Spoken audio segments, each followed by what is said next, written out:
ప్రభునందు ప్రియులారా, మనం చదువుకున్నటువంటి వాక్య భాగంలో దేవుడు సంఘమును ఎలాగో గమనిస్తున్నాడో, సంఘములో ఉన్నటువంటి నాయకుల దగ్గర నుంచి, విశ్వాసుల దగ్గర నుంచి అందరిని ఎలాగ పర్యవేక్షిస్తున్నాడో అన్నిటిని కూడా మనం గుర్తించవచ్చు. జాగ్రత్తగా వినండి. ఇప్పుడు మనం సకాలంలో ముగించుకుంటేనే తర్వాత కూటం సకాలంలో స్టార్ట్ అయింది. బాబు దాన్ని ఆపండి, లేదా ఇక నా కార్యక్రమం మొదలైద్ది. ఇక ఆపేసేదాన్ని, ఇది కూడా ఆపేసే. ఏదన్నా ఎండ ఉన్నప్పుడు ఏంటి, ఎందుకది ఇప్పుడు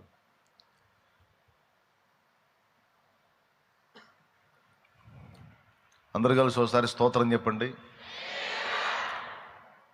ఇంకా వచ్చేవాళ్ళు వచ్చినట్టు ప్రశాంతంగా కూర్చొని దేవుని మాటలు వినండి. ఇక అటు ఇటు తిరగొద్దు. 7 సంఘములకు దేవుడు రాయించినటువంటి లేఖలలో మొట్టమొదటిది ఎఫెసులోనున్న సంఘపు దూతకు రాయించాడు. సంఘానికి రాయించాడా, సంఘపు దూతకు రాయించాడంటే దూతకు రాయమన్నాడు. అసలు ఇంతకు యేసయ్య ఏం చేస్తున్నాడంటే అక్కడే చెప్తున్నాడు. ఆయన 7 దీపస్తంభముల మధ్య సంచరిస్తున్నాను అని చెప్పాడు. 7 నక్షత్రములను కుడి చేత పట్టుకొని 7 దీపస్తంభముల మధ్య సంచరించువాడు చెప్పు సంగతులేవనగా. 7 దీపస్తంభములు అంటేనేమో టోటల్గా సార్వత్రిక సంఘమంతా, ప్రపంచవ్యాప్తంగా ఉన్నటువంటి క్రైస్తవ సంఘమంతా కలిపి సార్వత్రిక సంఘం అంటారు. సార్వత్రిక సంఘము 7 దీపస్తంభములు. 7 అనేది సంపూర్ణ సంఖ్య. ఏం చేస్తున్నాడు ఈయన? 7 నక్షత్రములను కుడి చేత పట్టుకున్నాడంట. నక్షత్రాలు అంటే నాయకులు అని రాస్తుంది పైన, దూతలు అని. జస్ట్ పైకి చూడండి మీరు. 20వ వచనం 1:20, అనగా నా కుడి చేతిలో నీవు చూచిన 7 నక్షత్రములను గూర్చిన మర్మమును, ఆ 7 సువర్ణ దీపస్తంభముల సంగతియు రాయుము. ఆ 7 నక్షత్రములు 7 సంఘములకు దూతలు, ఆ 7 దీపస్తంభములు 7 సంఘములు అన్నాడు. 7 నక్షత్రములు అంటే దూతలండి, సంఘానికి నాయకులు. 7 దీపస్తంభములు అంటే సంఘములు. నాయకులు 7, సంఘములు 7. మీరు ఆలోచించండి. చిలకలూరుపేట టౌన్లోనే తీసుకుంటే చాలా సంఘాలు ఉన్నాయి. 7 సంఘాలు ఏంది ఒక టౌన్లో తీసుకుంటే? అట్లాంటిది ప్రపంచవ్యాప్తంగా ఎన్ని సంఘాలు ఉంటాయి ఊహించండి. పెద్ద సంఖ్యలో ఉంటాయి. కానీ ఇక్కడ 7 నాయకులు 7 సంఘములు అన్నాడు. అలాగే 2 ప్రోత్సాహాలు 5 దిద్దుబాట్లు 7 సంఘాలకు. 2 సంఘాలనేమో ప్రోత్సహించాడు. మీరు బాగా ప్రయాసపడుతున్నారు, అన్ని విషయాల్లో క్రమంగా ఉన్నారు, నేను సిద్ధపరిచింది మీకు ఇస్తానని 2 సంఘాలని ప్రోత్సహించాడు. స్ముర్ణ, ఫిలదెల్ఫియా, ఈ 2 సంఘాలని. ఇక 5 సంఘాలనేమో హెచ్చరించాడు. అయితే వీటన్నిటికీ ముందు అసలు ఆయన ఏం చేస్తున్నాడు అంటే 7 దీపస్తంభముల మధ్య సంచరిస్తున్నాడు అని రాయించాడు. సంఘములలోనేమో సంచరిస్తున్నాడు, నాయకులనేమో చేతబట్టుకొని ఉన్నాడు. దేవునికి స్తోత్రం కలుగునుగాక. మళ్ళీ చెప్తాను క్లియర్గా మీకు అర్థమయ్యేటట్టు. సంఘములు అంటే ఈ నాయకుల ద్వారా నడిపించబడేటువంటి సంఘములలోనేమో తాను తిరుగుతున్నాడు. మనం అనుకుంటాము ఆయన సమీపించరాని తేజస్సులో ఉన్నాడు, అలాగే పరలోకమందు సింహాసనాసీనుడైన వాని కుడి ప్రక్కన ఆసీనుడై ఉన్నాడు అని యేసయ్యను గురించి మనం అనుకుంటాం. నిజమే, ఈ 2 నిజమే. సమీపించరాని తేజస్సులో ఆయన ఉన్నమాట నిజమే. ఆ సమీపించరాని తేజస్సు అంటే ఏంటో తెలుసా? అక్కడికి దూతలు వెళ్ళలేరు, కెరూబులు, శరాపులు ఎవ్వరు వెళ్ళలేరు. ఆయన ఒక్కడే ఉండే ప్లేస్ అది. ఎవరూ సమీపించలేని తేజస్సు. అక్కడికి ఇంకెవ్వరు వెళ్ళలేరు. ఆయన ఒక్కడే ఉంటాడు, దేవుడు ఒక్కడే ఉంటాడు. అక్కడ ఉన్నాడు ఆయన. అదే టైంలో 24 పెద్దల మధ్య కెరూబులు, శరాపులు, దూతలు అందరి మధ్యలో సింహాసనాసీనుడై కూడా ఉన్నాడు. అది ప్రకటన 5లో ఉంటుంది. అక్కడ సింహాసనాసీనుడై ఒకడున్నాడు, ఆయన ప్రక్కన యేసయ్య ఉన్నాడు. అలాగే మీరు మార్కు సువార్త చివరిలో చూసినా, కొలసై పత్రిక 3లో చూసినా ఆయన దేవుని కుడిపార్శ్వమందున్నాడు అని ఉంటుంది. మార్కు సువార్త 16లో చూసినా చూడండి, కొలసై పత్రిక తీశాడు, కొలసై పత్రిక 3:1 చూడండి. మీరు క్రీస్తుతో కూడా లేపబడిన వారైతే పైనున్న వాటిని వెదకండి, అక్కడ క్రీస్తు దేవుని కుడి పార్శ్వమున కూర్చుండి ఉన్నాడు అన్నాడు. స్తోత్రం. ఇదే మాట మార్కు సువార్త 16వ అధ్యాయంలో చివరిలో కూడా దేవుడు రాయించాడు. సో తండ్రి అయిన దేవుని కుడి పార్శ్వమున యేసయ్య కూర్చున్నాడు. అదిగో చూడండి, మార్కు 16:19. ఇలాగు ప్రభు అయిన యేసు వారితో మాట్లాడిన తర్వాత పరలోకమునకు చేర్చుకొనబడి దేవుని కుడి పార్శ్వమున ఆసీనుడై ఉండెను, ఆసీనుడయ్యను. ఓకేనా? ఈ 2 వచనాలు ఏం చెప్తున్నాయి? పరలోకమందు తండ్రి ఉన్నాడు, అక్కడ కెరూబులు ఉన్నారు, శరాపులు ఉన్నారు, దూతలు ఉన్నారు, అందరూ ఉన్నారు, 24 పెద్దలు ఉన్నారు. వీళ్ళందరి మధ్య ఆయన ఉన్నాడు, తండ్రి అయిన దేవుడు. ఆయన కుడి పార్శ్వమున యేసయ్య ఉన్నాడు. ఓకేనా? తిమోతికి రాసినటువంటి మొదటి పత్రిక 6వ అధ్యాయం 15వ వచనం ఒక్కసారి చూస్తే అక్కడ సమీపించడానికి తేజస్సులో ఉన్నాడని ఉంటుంది. చూడండి, తిమోతికి రాసిన మొదటి పత్రిక 6వ అధ్యాయం 15వ వచనం తొందరగా. సమీపించరాని శ్రీమంతుడును అద్వితీయుడునకు సర్వాధిపతి యుక్త కాలముల యందు ఆ ప్రత్యక్షతను కనపరుచును. ఆ సర్వాధిపతి రాజులకు రాజును ప్రభువులకు ప్రభువునై ఉన్నాడు. సమీపింపరాని తేజస్సులో అది ఆయన మాత్రమే వసించుచు. ఆ మాత్రమే అన్న మాటను మీరు దృష్టిలో పెట్టుకోవాలి. సమీపించరాని తేజస్సులో ఆయన మాత్రమే వసించుచు అమరత్వము గలవాడై ఉన్నాడు. మనుషులలో ఎవడును ఆయనను చూడలేదు, ఎవడును చూడనేరడు. ఆయనకు ఘనతయు శాశ్వతమైన ప్రభావమును కలిగి ఉండును గాక. ఆమేన్. ఆయన మాత్రమే. ఇప్పుడు చెప్పండి, త్రియేక దేవుడు ఫస్ట్ ఎక్కడున్నాడు? సమీపించరాని తేజస్సులో ఉన్నాడు. మళ్ళీ ఎక్కడున్నాడు త్రియేక దేవుడు? పరలోకమందున్నాడు, దూతలు, కెరూబులు, శరాపుల మధ్య. ఎవరెవరు ఉన్నారు? ప్రకటన గ్రంథం 5 మీరు తీసుకున్నట్టయితే సింహాసనాసీనుడై ఉన్నవాడు కనపడతాడు, అక్కడే వధింపబడినట్లుండిన గొర్రెపిల్ల కనపడతాడు, అక్కడే దేవుని 7 ఆత్మలు కూడా కనపడతాయి. అంటే దైవత్రిత్వం సమీపించరాని తేజస్సులో కనపడుతుంది, రెండవది పరలోక మహిమలో కనబడుతుంది. మరి ఈ 2 చోట్లే ఉన్నాడా, ఇక మిగిలిన చోట్ల లేడా అంటే అసలు ఉన్నదంతా కూడా ఆయన యందు ఉన్నది అని బైబిల్ సాక్ష్యం ఇచ్చింది. ఇది ఇంకొక ప్రత్యక్షత. అసలు చరాచర జగత్తు మొత్తం కూడా యేసునందే ఉన్నదట. అన్నిటికీ మూలం ఆయనే, అన్నీ ఆయన యందే కలిగినాయి. యోహాను సువార్త 1వ అధ్యాయము 1వ వచనం, కలిగి ఉన్నది ఏదియో ఆయన లేకుండా కలగలేదు, సమస్తము ఆయన ద్వారా సృజింపబడింది, అన్నిటికీ మూలం ఆయనే అని ఉంటుంది. చూడండి, ఆది యందు ఆయన దేవుని యొద్ద ఉండెను, సమస్తము ఆయన మూలముగా కలిగెను, కలిగి ఉన్నది ఏది ఆయన లేకుండా కలుగలేదు. బాగా వినాలి. ఆయన మూలముగా అంటే చరాచర జగత్తు మొత్తానికి మూలం ఎవరు? ఆయనే. స్తోత్రం. ఓకేనా? రైట్. ఆయన యందే ఈ సృష్టి ఉంది అంటానికి 2 వచనాల నిరూపణ ఉంది. అపోస్తలుల కార్యములు 17వ అధ్యాయములో మనము ఆయన యందుండి ఉనికి కలిగి చరించుచున్నాము అంటాడు. అపోస్తలుల కార్యం 17వ అధ్యాయంలో. కొలసై పత్రిక 1:15లోనేమో సమస్తము ఆయన యందు ఆయన ద్వారా సృజింపబడెను అంటాడు. చూడండి, నేను చెప్పినటువంటి వచనాలు ఒకసారి మీరు పరిశీలించుకోండి. అపోస్తుల కార్యం 17:28 వచనం చదవండి. ఆ వచనం, మనం ఆయన యందు బ్రతుకుచున్నాము, చలించుచున్నాము. ఆయన యందు అన్న మాట, యందు అన్నది రౌండ్ కొట్టాలి. మనం ఆయన యందు బ్రతుకుచున్నాము, చలించుచున్నాము, ఉనికి కలిగి ఉన్నాం. అసలు మన ఉనికికి ఆధారమే యేసయ్య అంట. దేవునికి స్తోత్రం.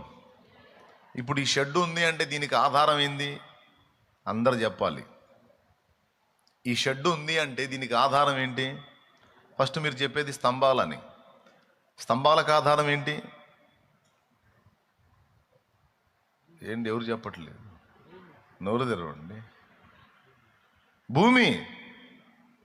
అవునా? భూమి లేకపోతే స్తంభాలు గాల్లో ఉంటాయండి. ఆశ్చర్యం ఏంటంటే స్తంభాలకు ఆధారమైన భూమి మాత్రం నిజంగా శూన్యంలో ఉంది. ఓకే, అంటే ఇప్పుడు ఈ మొత్తానికి ఆధారం భూమి. ఓకే, అలాగే ఈ చరాచర జగత్తు మొత్తానికి ఒక ఆధారం, ఒక ఫ్లాట్ ఎవరంటే యేసయ్యేనంట. ఆయన యందు నిర్మించబడ్డామంట. ఇప్పుడు చెప్పండి, సమీపించడానికి తేజస్సులో ఉన్నాడా? రెండవది, దూతల మధ్య ఉన్నాడా? మూడవది, సమస్త చరాచర జగత్తు మొత్తానికి ఆయనే ఆధారమై ఉన్నాడు. అందుకే ఆదికాండం 1వ అధ్యాయం 1వ వచనం, దేవుడు సృష్టి చేసినప్పుడు ఆది యందు అన్నాడు.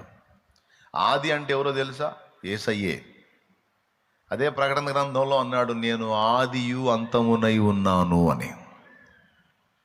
అర్థమైందా? ఆ మాట కూడా ఉంటుంది. ఆయన పేరు ఆది కూడా, ఆది. అందుకే ఆది యందు దేవుడు భూమి ఆకాశములను సృజించెను. ఈ భూమి ఆకాశములకు ఆధారమే యేసు. ఆయన యందు మనం నిర్మించబడ్డాం, ఆయన యందు ఉనికి కలిగి చరించుచున్నాం. అంటే అప్పుడు ఒకసారి యేసయ్యను ఊహించుకోండి. నేను చెప్పేది ఆ పర్సనాలిటీయే. ఆకాశ మహాకాశములు నిన్ను పట్టజాలవు, నేనే పాటివాణ్ణి నాయన నీకోసం మందిరం కట్టడానికి అన్నాడు సొలొమోను. నేను కట్టే ఈ పెద్ద మందిరం కూడా ఒక ధూపవేదిక నాయన నీకు, ఎందుకంటే ఆకాశ మహాకాశాలే పట్టజాలం. ఎందుకు? సమస్తాన్ని నిర్మించి అన్ని నీ అందే ఉన్నాయి. సింపుల్గా నేను లేచి నిలబడ్డాను అనుకోండి, జస్ట్ నాకు ఇక్కడ ఈ ప్లేస్లోనో లేకపోతే ఈ ప్లేస్లోనో ఒక వస్తువుని నేను కలిగి ఉన్నట్టు, ఈ చరాచర జగత్తు విశ్వం అంతటిని కూడా తన యందు అలా కలిగి ఉన్నాడు. అన్నిటికీ ఆధారం ఆయనే. అదిగో చూడండి, అదేమో భూమి అనుకోండి, టోటల్ విశ్వాన్ని అలా కలిగి ఉన్నాడు ఆయన. ఇప్పుడు లేకపోతే సమస్తాన్ని అలాగా కంట్రోల్ చేసే విధంగా తన యందు కలిగి ఉండకపోతే ఇవన్నీ కంట్రోల్లో ఉండవు. శూన్యంలో భూమి ఎట్టుంది? మనకు తెలిసి శూన్యం కనపడుతుంది, కానీ దాన్ని పట్టి ఉంచిన ప్రభువు ఉన్నాడు. అలాగే గ్రహాలు, నక్షత్ర మండలాలు, నెబ్యులాలు, గెలాక్సీలు, పాలపుంతలు, ఇవన్నీ నిర్ణీత కక్షల్లో పరిభ్రమిస్తూ ఎక్కడెక్కడ పర్ఫెక్ట్గా ఉండి వ్యవస్థ నడుస్తుంది అంటే అన్నిటినీ దేని స్థానంలో దాన్ని పక్కాగా పట్టి ఉంచినటువంటి శక్తి ఏదో ఉంది. ఆ శక్తి ఏదో కాదు, ఆయనే.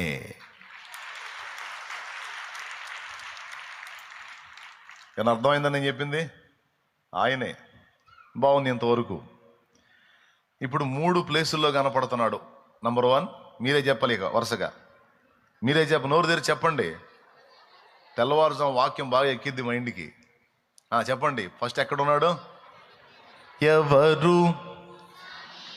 అది గుర్తుపెట్టుకోండి, పాట ఎత్తితే మీకు అది గుర్తుంటుంది అన్నమాట. రెండవది, పరలోకమందున్న. మూడవది సమస్తము ఆయన యందు. ఆకాశ. జస్ట్ ఇప్పుడు మూడు పాటలు మీకు గుర్తు చేశాను. హల్లెలూయా. అయిపోయింది. ఈ 3 చోట్లే ఉన్నాడా? ఇంకెక్కడన్నా ఉన్నాడా అంటే సమస్తానికి ఆధారమై తానున్నాడు, అంటే సృష్టికి వెలపట తానున్నాడు. 3, సృష్టిలో కూడా తానున్నాడు. సృష్టిలో ఎలా ఉన్నాడు? సర్వాంతర్యామిగా ఉన్నాడు. అన్ని చోట్ల అన్ని ప్రదేశాల్లో ఉండువాడుగా ఉన్నాడు. అలాగే మత్తయి సువార్త చివరి అధ్యాయం చివరి వచనంలో శిష్యులతో అన్నాడు, ఇదిగో యుగ సమాప్తి వరకు సదాకాలము నేను మీతో కూడా ఉన్నాను అన్నాడు. ఏమన్నాడు? యుగ సమాప్తి వరకు సదాకాలము నేను మీతో కూడా ఉన్నానని వారితో చెప్పెను. అబద్ధాలు ఆడతాడా యేసయ్య? అబద్ధాలు ఆడతాడా? సత్యవంతుడు ఆయన. యుగ సమాప్తి వరకు అంటే ఇదిగో భూమి మీద ఆయన మొదలుపెట్టినటువంటి కార్యం సంపూర్తి అయ్యేంత వరకు యేసయ్య మనల్ని వదిలిపెట్టడంట, మనతోనే ఉంటానని వాగ్దానం చేశాడు. ఇప్పుడు చెప్పండి, ఇప్పుడు సంఘములో మనతో ఉన్నాడా లేదా? ఎంతమంది నమ్ముతున్నారు? సంఘములో ఉన్నాడా? ప్రపంచం మొత్తంలో ఉన్నాడా? ప్రపంచం మొత్తంలో ఉన్నదేమో సర్వాంతర్యామితత్వం, సంఘములో ఉన్నదేమో ప్రత్యేక ప్రత్యక్షత. ఇప్పుడు మొత్తం 5 ప్లేసులు చెప్పాను నేను. మీరు తెలివిగలవాళ్ళు చకచకా చెప్పేస్తారు మళ్ళీ. నంబర్ 1, నంబర్ 2 పరలోకం, నంబర్ 3 సమస్తము ఆయన యందే, అన్నిటికీ ఆధారం తానై ఉన్నాడు. 3, 4 సర్వాంతర్యామిగా ప్రపంచంలో కూడా ఉన్నాడు. 5 వ్యక్తిగతంగా సంఘములో కూడా ఉన్నాడు. 6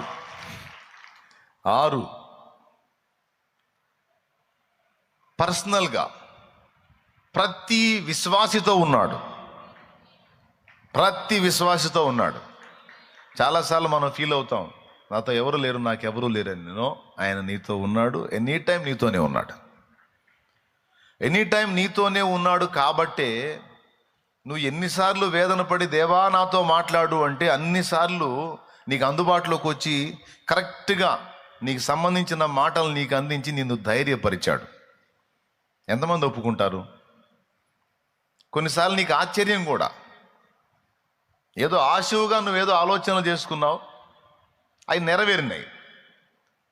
నువ్వేదో చేసుకున్న ఆలోచనలు ఎలా నెరవేరినాయి అంటే నీ ఆలోచనలన్నిటినీ గమనించేవాడెవరో ఎనీ టైం నిన్ను అబ్జర్వ్ చేస్తున్నాడు. నెరవేర్చదగ్గవన్నీ నెరవేరుస్తున్నాడు, నెరవేర్చకూడని వాటిని అట్లా ఆపుతున్నాడు. ఆఖరికి తినే ఆహార పదార్థంతో సహా ఫలానా పదార్థం నేను తినాలని నీకు కోరిక కలిగితే అదే రోజు సాయంత్రానికి అది నీకు వచ్చేటట్టు చేస్తున్నాడు. తినే తిండి దగ్గర నుంచి సమస్త విషయాల్లో నీకు అందుతుంది అది ఆశ్చర్యంగా. నీకు ఎట్లా అనిపిస్తుంది అంటే, అరే నేను విచిత్రం ఉంది, నాకు అసలు నేను అనుకోలేదు, అసలు ఈరోజు పొద్దునేదో అట్లా అనిపించింది, అది ఎలా వచ్చింది అంటే నీ హృదయములో నీవు అనుకున్న వాటిని కూడా నిరంతరం అబ్జర్వ్ చేస్తూ చేయదగ్గ వాటిని అన్నిటిని కూడా చేసి నెరవేరుస్తూ నీకు ఎనీ టైం తాను తోడై ఉన్నాడు అని మేలు చేయుట చేత రుజువు చూపిస్తున్నాడు.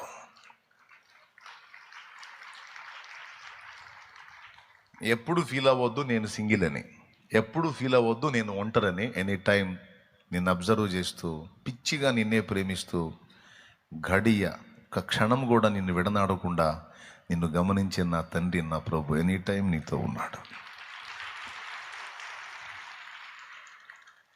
ఒక్క క్షణం కూడా, రేపు చెప్తాడు అక్కడ, ఒక్క క్షణము కూడా నేను నిన్ను మర్చిపోలేదు, ఒక క్షణము కూడా నీ మీద నుంచి నా దృష్టి మళ్లించలేదు నా కుమారుడా అంటాడు. అరే జన్మనిచ్చినటువంటి తల్లికి కూడా ఉండదు కదయ్యా. అమ్మ అందరి ప్రేమ కంటే ఎక్కువ ప్రేమ అమ్మది. అలాంటి అమ్మ కూడా కొన్నిసార్లు నన్ను వదిలేసిద్ది కదా, నువ్వు ఎట్లా కనిపెట్టావంటే మరి నేను రాయించలేదా యెషయా గ్రంథంలో, సియోనో ప్రభువు నన్ను మరచి ఉన్నాడని అనుకొనుచున్నది, స్త్రీ తన గర్భమున పుట్టిన చంటి పిల్లను మరచునా, తన గర్భమున పుట్టిన బిడ్డను కరుణింపక మానునా, వారైనా మరచుదురు గాని నేను మరవను అన్నాను. మర్చిపోయావా? అబద్ధాలు ఆడతాను అనుకున్నావా? ఒక్క క్షణము కూడా నీవు భూమి మీద ఉన్నంత వరకు నిన్ను మరచిన రోజు లేదు. నా కుమారుడా నా కుమారి అని యేసయ్య అంటే తెల్లముఖం వేసుకుంటావు రేపు. నిజమా తండ్రి? చాలాసార్లు ఏడ్చుకున్నాను నాయన, దిక్కులేని దాన్ని, దిక్కులేని వాడిని, ఒంటరిగాడిని, ఎవరు లేని అనాథని అయ్యా అని చాలాసార్లు ఏడ్చుకున్నాను. ఎవరు చెప్పాడు? నేను వాక్యంలో చెప్తున్నా, నీకు ఎక్కకపోయి నేను చేసేది ఉంది. కానీ ఎనీ టైం నీ కోసమే, నీ వైపే. ప్రతిరోజు నీవు నాతో గడుపుతావని, నిద్ర లేచిన దగ్గర నుంచి మళ్ళీ నిద్రకు ఉపక్రమించేంత వరకు నీ వైపే చూస్తూ ఉంటాను నేను. పొద్దున్నే లేచి నువ్వు బ్రష్ నోట్లో పెట్టినప్పుడు మొహం కడుక్కొని వచ్చి మోకాళ్ళు వేస్తావేమో అనుకుంటా. మోకాళ్ళు వేస్తావు, వస్తావు, నాతో కూర్చుంటావు, కాసేపు మాట్లాడతావని, మొహం కడుక్కుంటావు, బ్రేక్ఫాస్ట్ చేస్తావు, తింటావు ఏదో ఒకటి, తిన్న తర్వాత వచ్చి మోకాళ్ళు వేస్తావేమో అనుకుంటా. తినక ముందు స్నానానికి పోతావు, అప్పుడన్నా స్నానం చేసుకొని వచ్చి మోకాళ్ళు ఆ ఫ్రెష్నెస్లో మోకాళ్ళు వేస్తాం అనుకుంటా. కొంతమంది మోకాళ్ళు వేస్తారు, చక్కగా స్నానం చేసుకొని వచ్చి ముందు ఫ్రెష్గా మోకాళ్ళు వేసి ప్రభువాని కాసేపు గడుపుతారు, సంతోషం. అట్లా నువ్వు చేసే ప్రతి పని తర్వాత నువ్వు స్నానం చేసుకొని ఏదో తిని వెళ్ళిపోతావు. పోనీ లంచ్ బ్రేక్లోనన్నా కాసేపు నాతో కూర్చుంటావేమని చూస్తా. ఆహా, నీ ఫ్రెండ్స్తో కలిసి పిచ్చాపాటి మాట్లాడుతూ ఉంటావు. సరేలే, ఏదో బిడ్డ బిజీలో ఉన్నాడు, సాయంత్రం వస్తాడు కదా, వచ్చిన తర్వాత స్నానం చేసుకున్నప్పుడు కూర్చుంటాడు. మళ్ళీ సాయంత్రం దాకా కనిపెడితే మళ్ళీ సాయంత్రం కూడా వచ్చి ఫ్రెష్గా స్నానం చేస్తావు, ఏదో తింటావు, ఆ సెల్లో టీవీయో చూసావు, నిద్ర వచ్చింది. ఆ నిద్రకు ఉపక్రమించేటప్పుడే 2 మాటలు అనుకుంటావు. నేను పూర్తిగా నీతో మాట్లాడకముందే నువ్వే 2 మాటలు చెప్పేసి వెళ్ళిపోతావు. ఇలా సంవత్సరాలు నీవు నన్ను నిర్లక్ష్యం చేసిన ఒక్కరోజు కూడా నేను నిన్ను ఎడబాయలేదు నా కుమారుడా అంటాడు ఆయన. సంవత్సరాలు ఈ విధంగా నువ్వు నన్ను నిర్లక్ష్యం చేసినా, మనసారా నా దగ్గర కూర్చొని ఒక రోజు గడిపిన అనుభవం నీకు లేకపోయినా, నీకోసం రోజులు, నెలలు, వారాలు, సంవత్సరాలు నా కుమారుడా నీకోసం నేను చూస్తానే ఉన్నా, ఎదురు చూస్తానే ఉన్నా, కాచుకుంటానే ఉన్నా అని నా ప్రభు రేపు మాట్లాడతాడు. పక్క మైండ్ పోయిద్ది. నీ అంతటి వాడు నాయన, ఇంత గొప్ప దేవుడు నా కోసం కూర్చున్నావా అంటే మరి ఏం చేద్దాం? రాజ్యానికి రాజు అయినా, రాజ్యం మొత్తానికి ఆయన రాజు, రాజ్యం మొత్తానికి ఆయన గనుడు, గొప్పవాడు, ముఖ్యమైన వాడు, శ్రేష్టమైన వాడు రాజ్యం మొత్తానికి. కానీ రాజుకు రాజు కొడుకే గొప్ప, రాజుకు రాజు కూతురే గొప్ప. ఎందుకు? అందరి ప్రాణం రాజు మీద ఉంటే రాజు ప్రాణం పిల్లల మీద ఉంటుంది. అలాగే దూతలు, కెరూబులు, శరాబులు మొత్తం కలిసి ఆయన ఆరాధించుకుంటా ఉంటే ఆయనే వచ్చి ఈ పిల్లల కోసం ప్రాణం పెట్టిపోయాడు.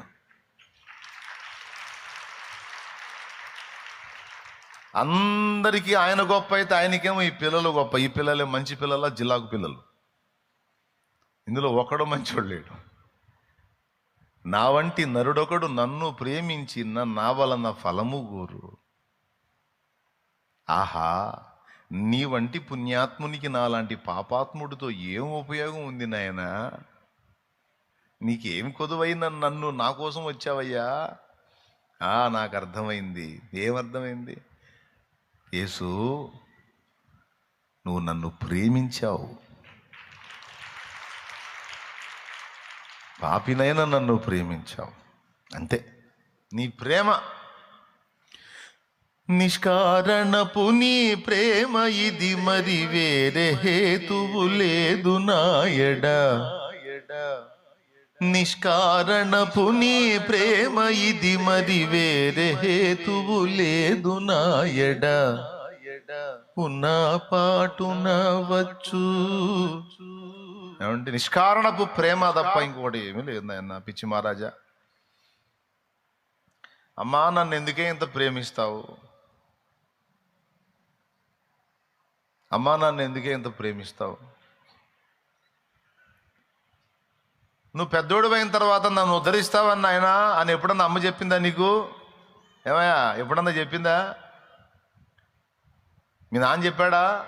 నువ్వు పెద్దోడు అయ్యి మునగాడు అయ్యి మమ్మల్ని ఉద్ధరిస్తావని అని ఎప్పుడన్నా నాన్న చెప్పాడా? నిద్రలో కూడా అనుకోరు వాళ్ళు. కానీ నువ్వు నిన్నంటే ప్రాణంగా ప్రేమిస్తారు వాళ్ళు. వాళ్ళ లైఫ్లో వాళ్ళకి అన్నిటికంటే ముఖ్యం నువ్వే.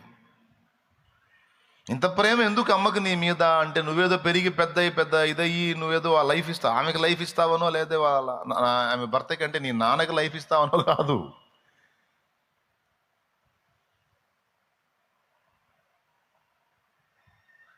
అమ్మ నిన్ను కన్నది గనుక ప్రేమ, ఆమె నుండి నువ్వు పుట్టావు గనుక నీ మీద వాత్సల్యం ఏర్పడింది. అది విషయం.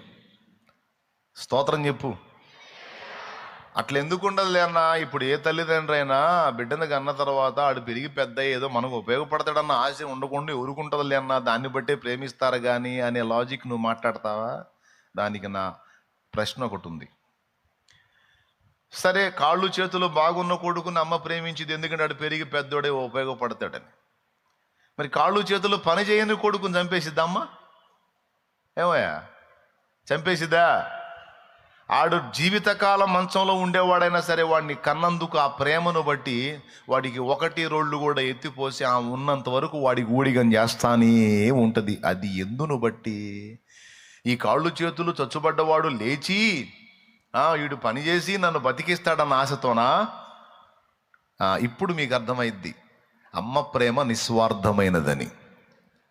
ఒక్కొక్క దరిద్రుడు మాట్లాడతాడు, ఊరకేమన్నా ఇది చేశారా ఏంది నాకు, ఏం చేశారని నాకు చేస్తే చేశారు, ఎందుకు చేశారంటే నేనేదో వాళ్ళకి ఉపయోగపడతానని చేశారంటాడు. ఏం తీసుకొని కొట్టాలో అని అర్థం కాదు. దేవునికి స్తోత్రం కలుగును గాక. పిచ్చి మాటలు వాగుతూ ఉంటాడు ఒక్కొక్కడు. నా నుండి ఏదో ఆశించి చేశారు, నా నుండి ఏదో ఆశించి చేశారని ఒకడంటే ఒకడేమో అసలు నాకేం చేయలేదు. ఏం చేశారు? నాకు జన్మనిచ్చారు, పెంచి పెద్ద చేశారు, వస్త్రం ఇచ్చారు, ఆహారం పెట్టారు. ఏం చేశారని అనకూడదు. ఏం చేశారు నాకు తల్లిదండ్రి అనేది ఏంది? అది తప్పే. నా నుండి స్వార్థముతో, నా నుండి ఏదో ఆశించి నన్ను పెంచి పెద్ద చేశారు అనటం కూడా తప్పే. 2 తప్పే. ఒరే పిచ్చోడా, పిచ్చిదానా, నీ కాళ్ళు చేతులు పనిచేసి నువ్వేదో పోటుగాడు అవుతావని కాదు. నీ కాళ్ళు చేతులు పని చేయకుండా చచ్చుబడిన స్థితిలో నువ్వు బెడ్ మీద ఉన్న జీవితకాలం నీకు కూడుబెట్టి నీకు మొత్తం ఎత్తిపోసి బతికిస్తారు అమ్మా నాన్న. ఎందును బట్టి అంటే నువ్వేదో ఉపయోగపడతావని కాదు, వారి ప్రేమ, కన్న ప్రేమ. అదే ప్రేమతో దిగొచ్చాడండి ఆయన. ఎందుకయ్యా నా మీద ఇంత నీకు ప్రేమ అంటే, అరే కన్నోండిరా నేను, నీ పనికొచ్చే కొడుకును కాదు, పనికొచ్చే కూతుర్ని కాదు, ఏ మంచి లేదు నా దగ్గర.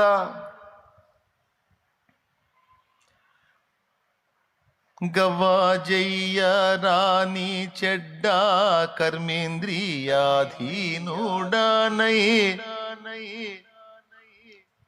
కర్మేంద్రియాలకు బానిసనైపోయి వాటిని అణుచుకోలేక,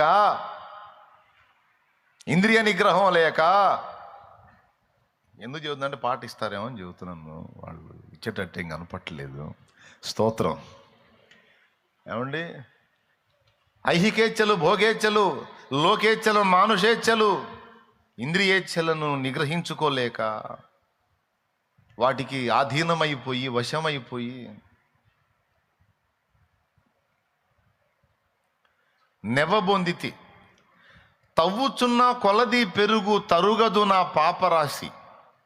త్రవ్వుచున్న కొలది పెరుగు తరుగదు నా పాపరాశి. ఈ విధంబున జడిపోతిని నేనేమి చేతునో. త్రాహిమాం క్రీస్తునాథ దయచూడరవే. త్రాహిమాం క్రీస్తునాథ దయచూడరవే. నేను దేహియనుచు నీ పాదములే దిక్కుగా చేరీతి నిపుడు. త్రాహిమాం క్రీస్తునాథ దయచూడరవే. స్తోత్రం. భక్తుడు యథార్థంగా ఒప్పుకుంటున్నాడు, తవ్వుచున్న కొలది పెరుగు తరుగదు నా పాపరాశి. మరి ఇంత పాపాల పుట్టలాగున్న నా బతుకు ఎంత ప్రేమించావు నాయనా, చచ్చిపోయావేంది తండ్రి నా కోసం. దీన్ని బట్టి అర్థం చేసుకోవాలి బిడ్డలారా, దేవుడు నిన్ను చనిపోవునంతగా ప్రేమించాడు. ఎందుకంత శ్రద్ధ నువ్వంటే ఆయన కన్నవాడు గనుక. అదేంది నన్ను కన్నదే మా అమ్మ కదంటే, మీ అమ్మ కడుపులో వేసింది ఆయనే గనుక. అమ్మ కంటే కూడా ఎక్కువ శ్రద్ధ ఆయనకి. అర్థమైందా? ఇప్పుడు ఎవరన్నా ఫీల్ అవుతారా ఇక నేను సింగిల్ అని? ఎప్పుడు అలా ఫీల్ అవ్వద్దు. ఎందుకంటే ఆయనే చెప్పాడు, యుగ సమాప్తి వరకు సదాకాలము నేను మీతో కూడా ఉన్నాను, ఉంటాను, ఉండబోతున్నాను. అల్లా ఉన్నాను అన్నాడు. ఉండబోతున్నాను అంటే భవిష్యత్తులో జరిగిద్ది. ఉంటాను అది కూడా తర్వాతే. ఆ 2 అల్లా ఉన్నాను.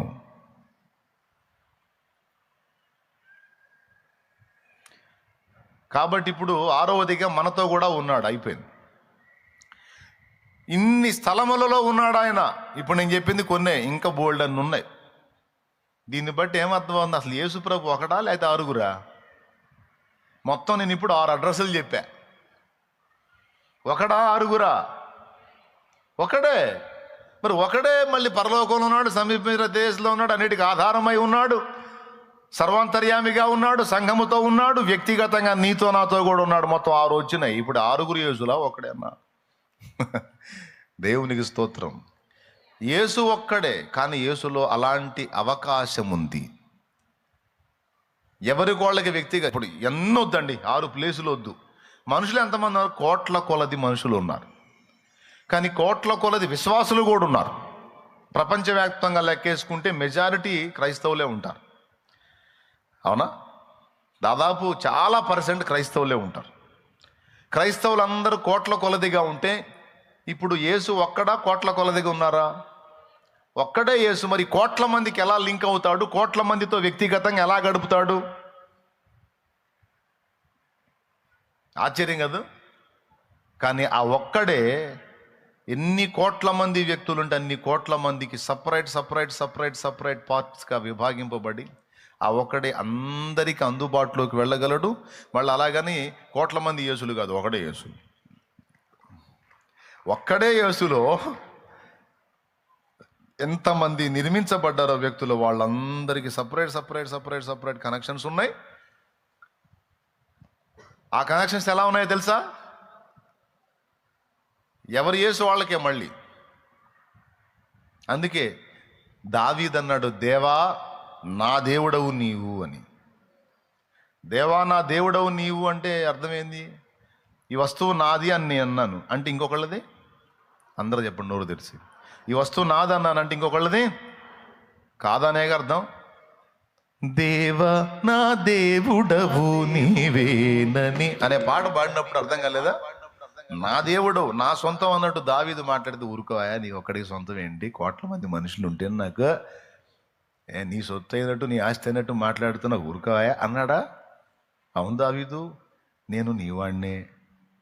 అదేంటే షాలేం రాజు వచ్చి దేవా నా దేవుడవు నువ్వు అంటే, అవునరా షాలేం నీ దేవుడిని నేను అంట. నువ్వు వచ్చి లైన్లోకి వచ్చి ఏసయ్యా నువ్వు నా దేవుడు అంటే, అవును బిడ్డ నీ దేవుడినే. మరి ఇంకెవరికి నువ్వు అందుబాటులో కదా? అరే లేదు నాయన, లేదు తల్లి నీతోనే ఉన్నాను నేను. మళ్ళీ చాలామంది ఉన్నారు, మళ్ళీ అటు వెళ్ళొస్తావేమో. అస్సలు పొరపాటును కూడా, నేను నీకు సొంతం అంతే, నాతోనే ఉంటావా ఎనీ టైం. ఇంతమంది ఉన్నారు మళ్ళీ అందరి కాడికి వెళ్ళొస్తావేమో అని. లేదు నువ్వే అటు వెళ్ళొస్తున్నావు, కానీ నేను ఎనీ టైం నీ వైపే ఉన్నాను. ఫస్ట్ ఈ మాట చేత మన హృదయాలకు కొంచెం స్వాంతన కలగనిద్దాం, ఆదరణ కలగనిద్దాం, ధైర్యం తెచ్చుకుందాం, స్తోత్రం చెప్దాం మనసారా. తర్వాత అసలు పాయింట్కి వద్దాం, చదువుకున్న వాక్యం దగ్గరికి. ఇదంతా పునాది వేసుకో ఇప్పటిదాకా. ఇక్కడ ఏమంటున్నాడు, ఎక్కడున్నానని చెప్తున్నాడంటే 7 దీపస్తంభముల మధ్య సంచరిస్తున్నాను, 7 నక్షత్రములు కుడి చేత పట్టుకున్నాను. నక్షత్రములంటే నాయకులు, సంఘముల దీపస్తంభములంటేనేమో సంఘములు. అంటే యేసయ్య ఏం చేస్తున్నాడంటే టోటల్ సార్వత్రిక సంఘం అంతట్లో తిరుగుతున్నాడు. ఆయన అభిషేకించిన దైవజనుల మొత్తాన్ని కూడా అలా వదిలేసి లేడు, అందరినీ తన కుడి చేతి యందు పట్టుకొని ఉన్నాను అని సాక్ష్యం ఇచ్చాడు. దీన్ని బట్టి అర్థం అవ్వాల్సిన సంగతి ఏమిటంటే, సంఘమా నువ్వు ఒంటరిగా లేవు, నీ రాజు, నీ రక్షకుడు, నీ ప్రభువు నీ మధ్య తిరుగుతున్నాడు, సంచరిస్తున్నాడు. ఎందుకు తిరుగుతున్నాడు? సంఘముల మధ్య ఎందుకు తిరుగుతున్నాడు అంటే, సంఘమును దేంతో పోల్చాడు? దీపస్తంభము అన్నాడు. దీపస్తంభం మీద దీపం ఉంటుంది, దీపములు కాదు. ప్రత్యక్ష గుడారములో దీప వృక్షం ఉంది. ప్రత్యక్ష గుడారములో ఉన్నదాని పేరు దీప వృక్షం. ప్రకటన గ్రంథము 2లో చెప్పినది దీపస్తంభము. దీపస్తంభం మీద ఒక దీపమే ఉంటుంది. అర్థమైందా? అదే మాట యేసయ్య చెప్పాడు మత్తయి సువార్త 5వ అధ్యాయంలో, ఎవడును దీపమును వెలిగించి కొంచెము కింద ఉంచడు, మంచము కింద మరి ఇంకొక దాని కింద ఉంచడు, ఇంటనున్న వారందరికీ వెలిగించుటకై దీపస్తంభం మీదనే పెట్టుదురు కదా అంటాడు. అంటే దీపము వెలిగించా, దీపములు వెలిగించన్నాడా? దీపము వెలిగించి దీపస్తంభం మీద పెడతాడంటే దీపం ఒక్కటే, స్తంభం ఒక్కటి. అంటే 7 దీపాలు అంటే 7 సంఘములు. అంటే టోటల్గా 7 అనేది పరిపూర్ణ సంఖ్య కాబట్టి, పరిపూర్ణత గుర్తు కాబట్టి, ప్రపంచవ్యాప్తంగా ఉన్న సంఘము. దాన్ని సూచిస్తూ చెప్పాడన్నమాట. ఎందుకు తిరుగుతున్నాడు ఈ దీపస్తంభముల మధ్య అంటే, ఏ దీపము కూడా ఆరిపోకుండా ప్రదీపమును వెలిగించుటకు యాజకుడు. నిద్ర వచ్చిన వాళ్ళు స్తోత్రం చెప్పండి, మెలుగుతున్న వాళ్ళు చెప్పండి. రైట్ రైట్ రైట్ రైట్ చూద్దాం, మళ్ళీ బుక్ అవుతారేమో. యాజకుడు ఏం చేయాలంట? ప్రదీపమును వెలిగించుటకు ఎప్పుడు కూడా ప్రధాన యాజకుడు దాన్ని అబ్జర్వ్ చేసుకుంటూ ఉండాలి. ప్రత్యక్ష గుడారములో దీపవృక్షంలో దీపాలు వెలుగుతూ ఉండాలి, మండుతూ ఉండాలి. అలాగే దేవుడు తన సంఘమును మండించటానికి, దానిలో ఏదన్నా తేడా వస్తే సరిచేయటానికి, దానిలో అభిషేకము అనే నూనె వేయటానికి ఎనీ టైం తన సంఘమును సార్వత్రికంగా నా ప్రభు దర్శిస్తూ ఉన్నాడు, అబ్జర్వ్ చేస్తూ ఉన్నాడు. దీన్ని బట్టి నాయకులకు, విశ్వాసులకు అర్థం కావాలి, దేవుడు నిరంతరము సంఘముగా ఉన్న మమ్మల్ని, నాయకులుగా ఉన్న సేవకుల్ని అబ్జర్వ్ చేస్తున్నాడు, ఆయన ఎవరిని చెయ్యి వదలడు అని. మిమ్మల్ని గూర్చి నేను ప్రార్థించవచ్చు, కానీ కలత చెందడానికి వీల్లేదు. ఎందుకంటే నాకంటే శ్రేష్టంగా మిమ్మల్ని కాచుకునే ప్రధాన కాపరి యేసయ్య ఉన్నాడు. నేను కాయలేక వదిలిన ఆయన వదలడు. అలాగే నా విషయంలో, అలాగే ప్రతి నాయకుడి విషయంలో నీకు కలత అవసరం లేదు, ప్రార్థన చేయటమే నీ పని. ఎందుకంటే నాయకులను కూడా ఆయన చేతబట్టుకొని ఉన్నాడు. నాయకులు ఎవరి చేతిలో ఉన్నారు తెలుసా? యేసయ్య చేతిలో ఉన్నారు. ఆయన సెలవు లేకుండా నాయక గణమును ఎవ్వడు ముట్టలేడు. హల్లెలూయా, హల్లెలూయా. బాగుంది. ఇంతవరకు మనం పిక్చర్ చూసాం. ఇప్పుడు ఆయన ఎక్కడ ఉన్నాడు? దీప స్తంభముల మధ్య ఉన్నాడు. ఎందుకు తిరుగుతున్నాడు? సంఘములను మండించడానికి, అభిషేకించడానికి, సంఘములు ఆరిపోకుండా దేదీప్యమానంగా ప్రకాశించడానికి. బాగుంది. మరి కత్తెర కూడా వాడతాడు మధ్యలో. కత్తెర ఎందుకో తెలుసా? కొన్నిసార్లు దీపం వెలిగించినప్పుడు, చిన్నప్పుడు నాకు దీపారాధన చేసిన అలవాటు ఉంది. ప్రమిదలు పెట్టి దీపం వెలిగించినది ఉంది, కుందిలో దీపం వెలిగించింది ఉంది. కొన్నిసార్లు నూనె ఉంటుంది, వత్తి ఉంటుంది, కొంచెం అగ్ని కూడా ఉంటుంది, కానీ అది బ్లూ రంగులో ఉంటుంది, మిణుకు మిణుకు అంటూ ఉంటుంది. ఇదేంది? నూనె ఉంది, వత్తి ఉంది, మంట కూడా ఉంది, కానీ అది తేజస్సుతో లేదు, మిణుకు మిణుకుమంటా ఉందేంటి అంటే బూడిద ఏర్పడేది అక్కడ. కాసేపు కాలిన తర్వాత ఏం ఏర్పడిద్ది? లైన్లో ఉన్నారా మీరు? సంతోషంగా ఉన్నారా, వేదనగా ఉన్నారా? లైన్లో ఉన్నారా? స్తోత్రం చెప్పండి, గట్టిగా చెప్పండి, బాగా వినండి. నూనె ఉన్నా, వత్తి ఉన్నా, అగ్ని ఉన్నా ఎందుకు తేజరించదంటే బూడిద ఉంటుంది. అందుకని ప్రత్యక్ష గుడారంలో వస్తువులు నిర్మించేటప్పుడు బంగారు కత్తెర కూడా చేయాలన్నాడు దేవుడు. బంగారు దీపవృక్షమే కాదు, బంగారు కత్తెర కూడా చేయాలి. కత్తెర, కత్తెర దేనికంటే బూడిదను కత్తిరించి మళ్ళా వత్తి నూనె సరఫరాను సరిగా అందుకొని తేజరిల్లడానికి, బాగా వెలగడానికి. స్తోత్రం. ఇప్పుడు దీపం వెలిగించినప్పుడు మేమేం చేస్తాం తెలుసా? ఆ బూడిద ఉంటుంది, బూడిద ఆ నుసి ఏర్పడినప్పుడు ఏం జరిగిద్దంటే ఈ నూనెకు ఆ అగ్నికి మధ్య ఈ బూడిద ఏర్పడి అగ్ని ప్రకాశించకుండా అడ్డుపడతా ఉంటుంది. అందుకే ఎరుపు రంగులో రావాల్సిన ఆ మంట బ్లూ రంగులో వచ్చిందంటే అన్నయ్య అన్నయ్య అయిపోతున్నాను అన్నయ్య అని. మన ఆత్మీయ జీవితంలోని ఫలింపులు కూడా కొన్నిసార్లు అలాగే ఉంటాయి. మనకు అభిషేకం ఉంటుంది, దేవుని సరఫరా ఉంటుంది, మనకి దేవుని అగ్ని ఉంటుంది, కానీ దేవుని సరఫరాన్ని అడ్డుకోవడానికి బూడిద కూడా ఉంటుంది. మంచి పని చేసేవారు అయ్యా, కాపాడాం. అదిగో చూడండి, అక్కడ పిక్చర్ కనపడుతుంది. అదిగో నూనె, వత్తి, అదిగో అగ్ని, దానికి మధ్య బూడిద. అది ఎక్కువ స్థాయిలో అయినప్పుడు ఏం జరిగిద్దంటే స్టార్టింగ్లో బ్లూ రంగు మంట కనపడుతుంది చూడు, అదే వచ్చింది. ఇంకా పైన ఉన్న ఆ ఎల్లో కలర్ అగ్ని రాదు, ఆరెంజ్ కలర్ అగ్ని. అది రావాలంటే ఏం చేయాలంటే బూడిద కట్ చేయాలి. అందుకే బంగారు కత్తెర కావాలి. అబ్బాయి, ఎఫెస్సులోనున్న సంఘపు దూతకి ఇలాగూ రాయమని మొదలుపెట్టి కత్తెరే వాడాడు అక్కడ. ఎందుకు సంఘాల మధ్య సంచరిస్తున్నాడు, దీపస్తంభముల మధ్య సంచరిస్తున్నాడు అంటే అవి ప్రజ్వలించేటట్లు చేయడానికి, అవి ప్రజ్వలించకుండా అడ్డుపడే లోపాలు ఏవైతే ఉన్నాయో వాటిని దిద్దటానికి. ఈరోజు 2 కీలకమైన విషయాలు చెప్పేసి ప్రార్థన చేస్తా. సంతోషంగా స్తోత్రం చెప్పేసుకోండి. మీరు కరెక్టే చేశారు, చెప్తానన్నాను, చెప్పనల్లా. 2 కీలకమైన విషయాలు మీకు అందించి ప్రార్థన చేసేస్తా. ఇప్పుడు నిజంగా చెప్పండి.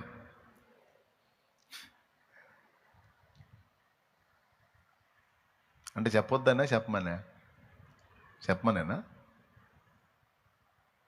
చాలా చురుగ్గా ఉన్నారండి మీరు. బుక్ చేద్దామన్నా బుక్ అవ్వట్లే మీరు.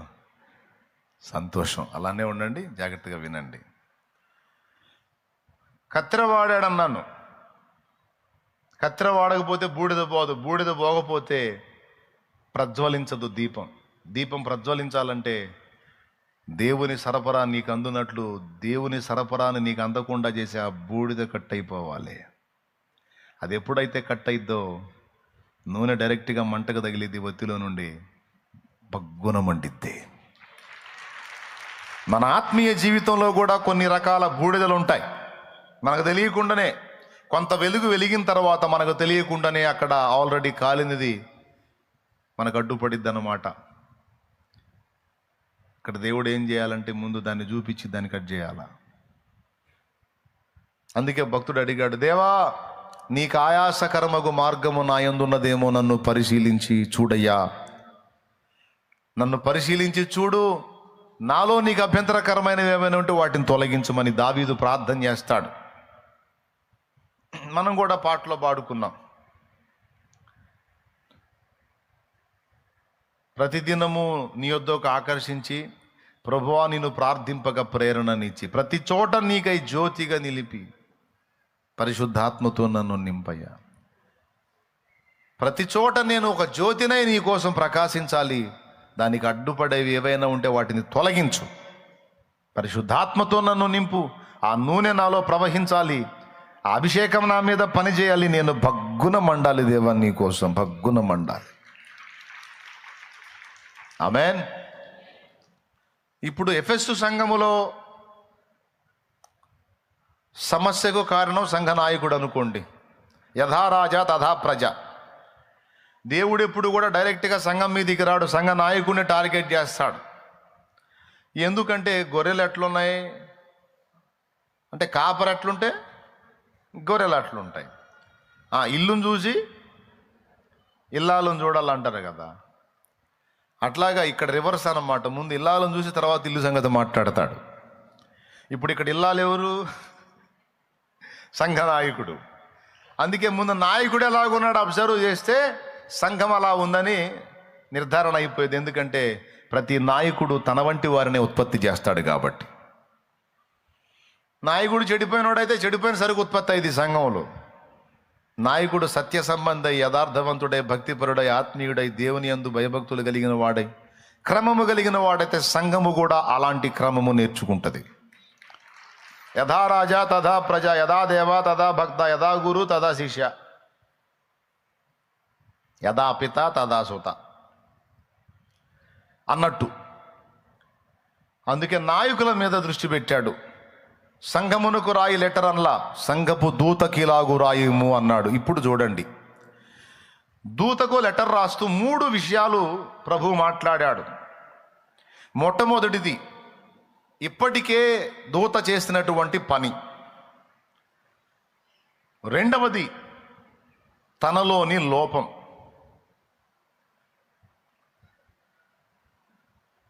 దిద్దుకోవలసిన లోపం అండి. మొట్టమొదటిదేమో ఇప్పటికే మనం పడిన కష్టం, మనం చేసిన త్యాగం, పడిన ప్రయాస అది గుర్తించాడు. డైరెక్ట్గా పాయింట్అవుట్ చేయడు, మనలాగా ఆవేశంతో నువ్వు తేడా అనుకుంటా. డైరెక్ట్గా పాయింట్అవుట్ చేయడం అంటే అది మనుషుల ఆవేశంతో చేసే పని. ఎవరన్నా తప్పు చేశారనుకో, మనకున్న ఆవేశం ఎలాంటిదో తెలుసా? డైరెక్ట్గా ముక్కు మీద ఏలు పెట్టి నువ్వు తేడా అంటాం. అప్పుడు వాడు సరి చేసుకోవటం పోగొట్టి ఆవేశంతో వస్త్రములు దించుకుంటాడు. స్తోత్రం. సరి చేసే పద్ధతి ఏసై చూపిస్తున్నాడు. ఫస్ట్ ఆ వ్యక్తి చేసినటువంటి సత్క్రియలన్నిటిని ఎత్తిపట్టాడు. ఇవన్నీ ఎత్తిపట్టి అంతా బాగుంది, కానీ ఒక్కటి నీ మీద తప్పు ఉంది. ఎవరినైనా దిద్దుబాటు చేయాలన్నప్పుడు ఆవేశపడి ముక్కు మీద ఏలుపెట్టి నువ్వు తేడా అనకూడదు. ముందు చేయాల్సింది ఏం తెలుసా?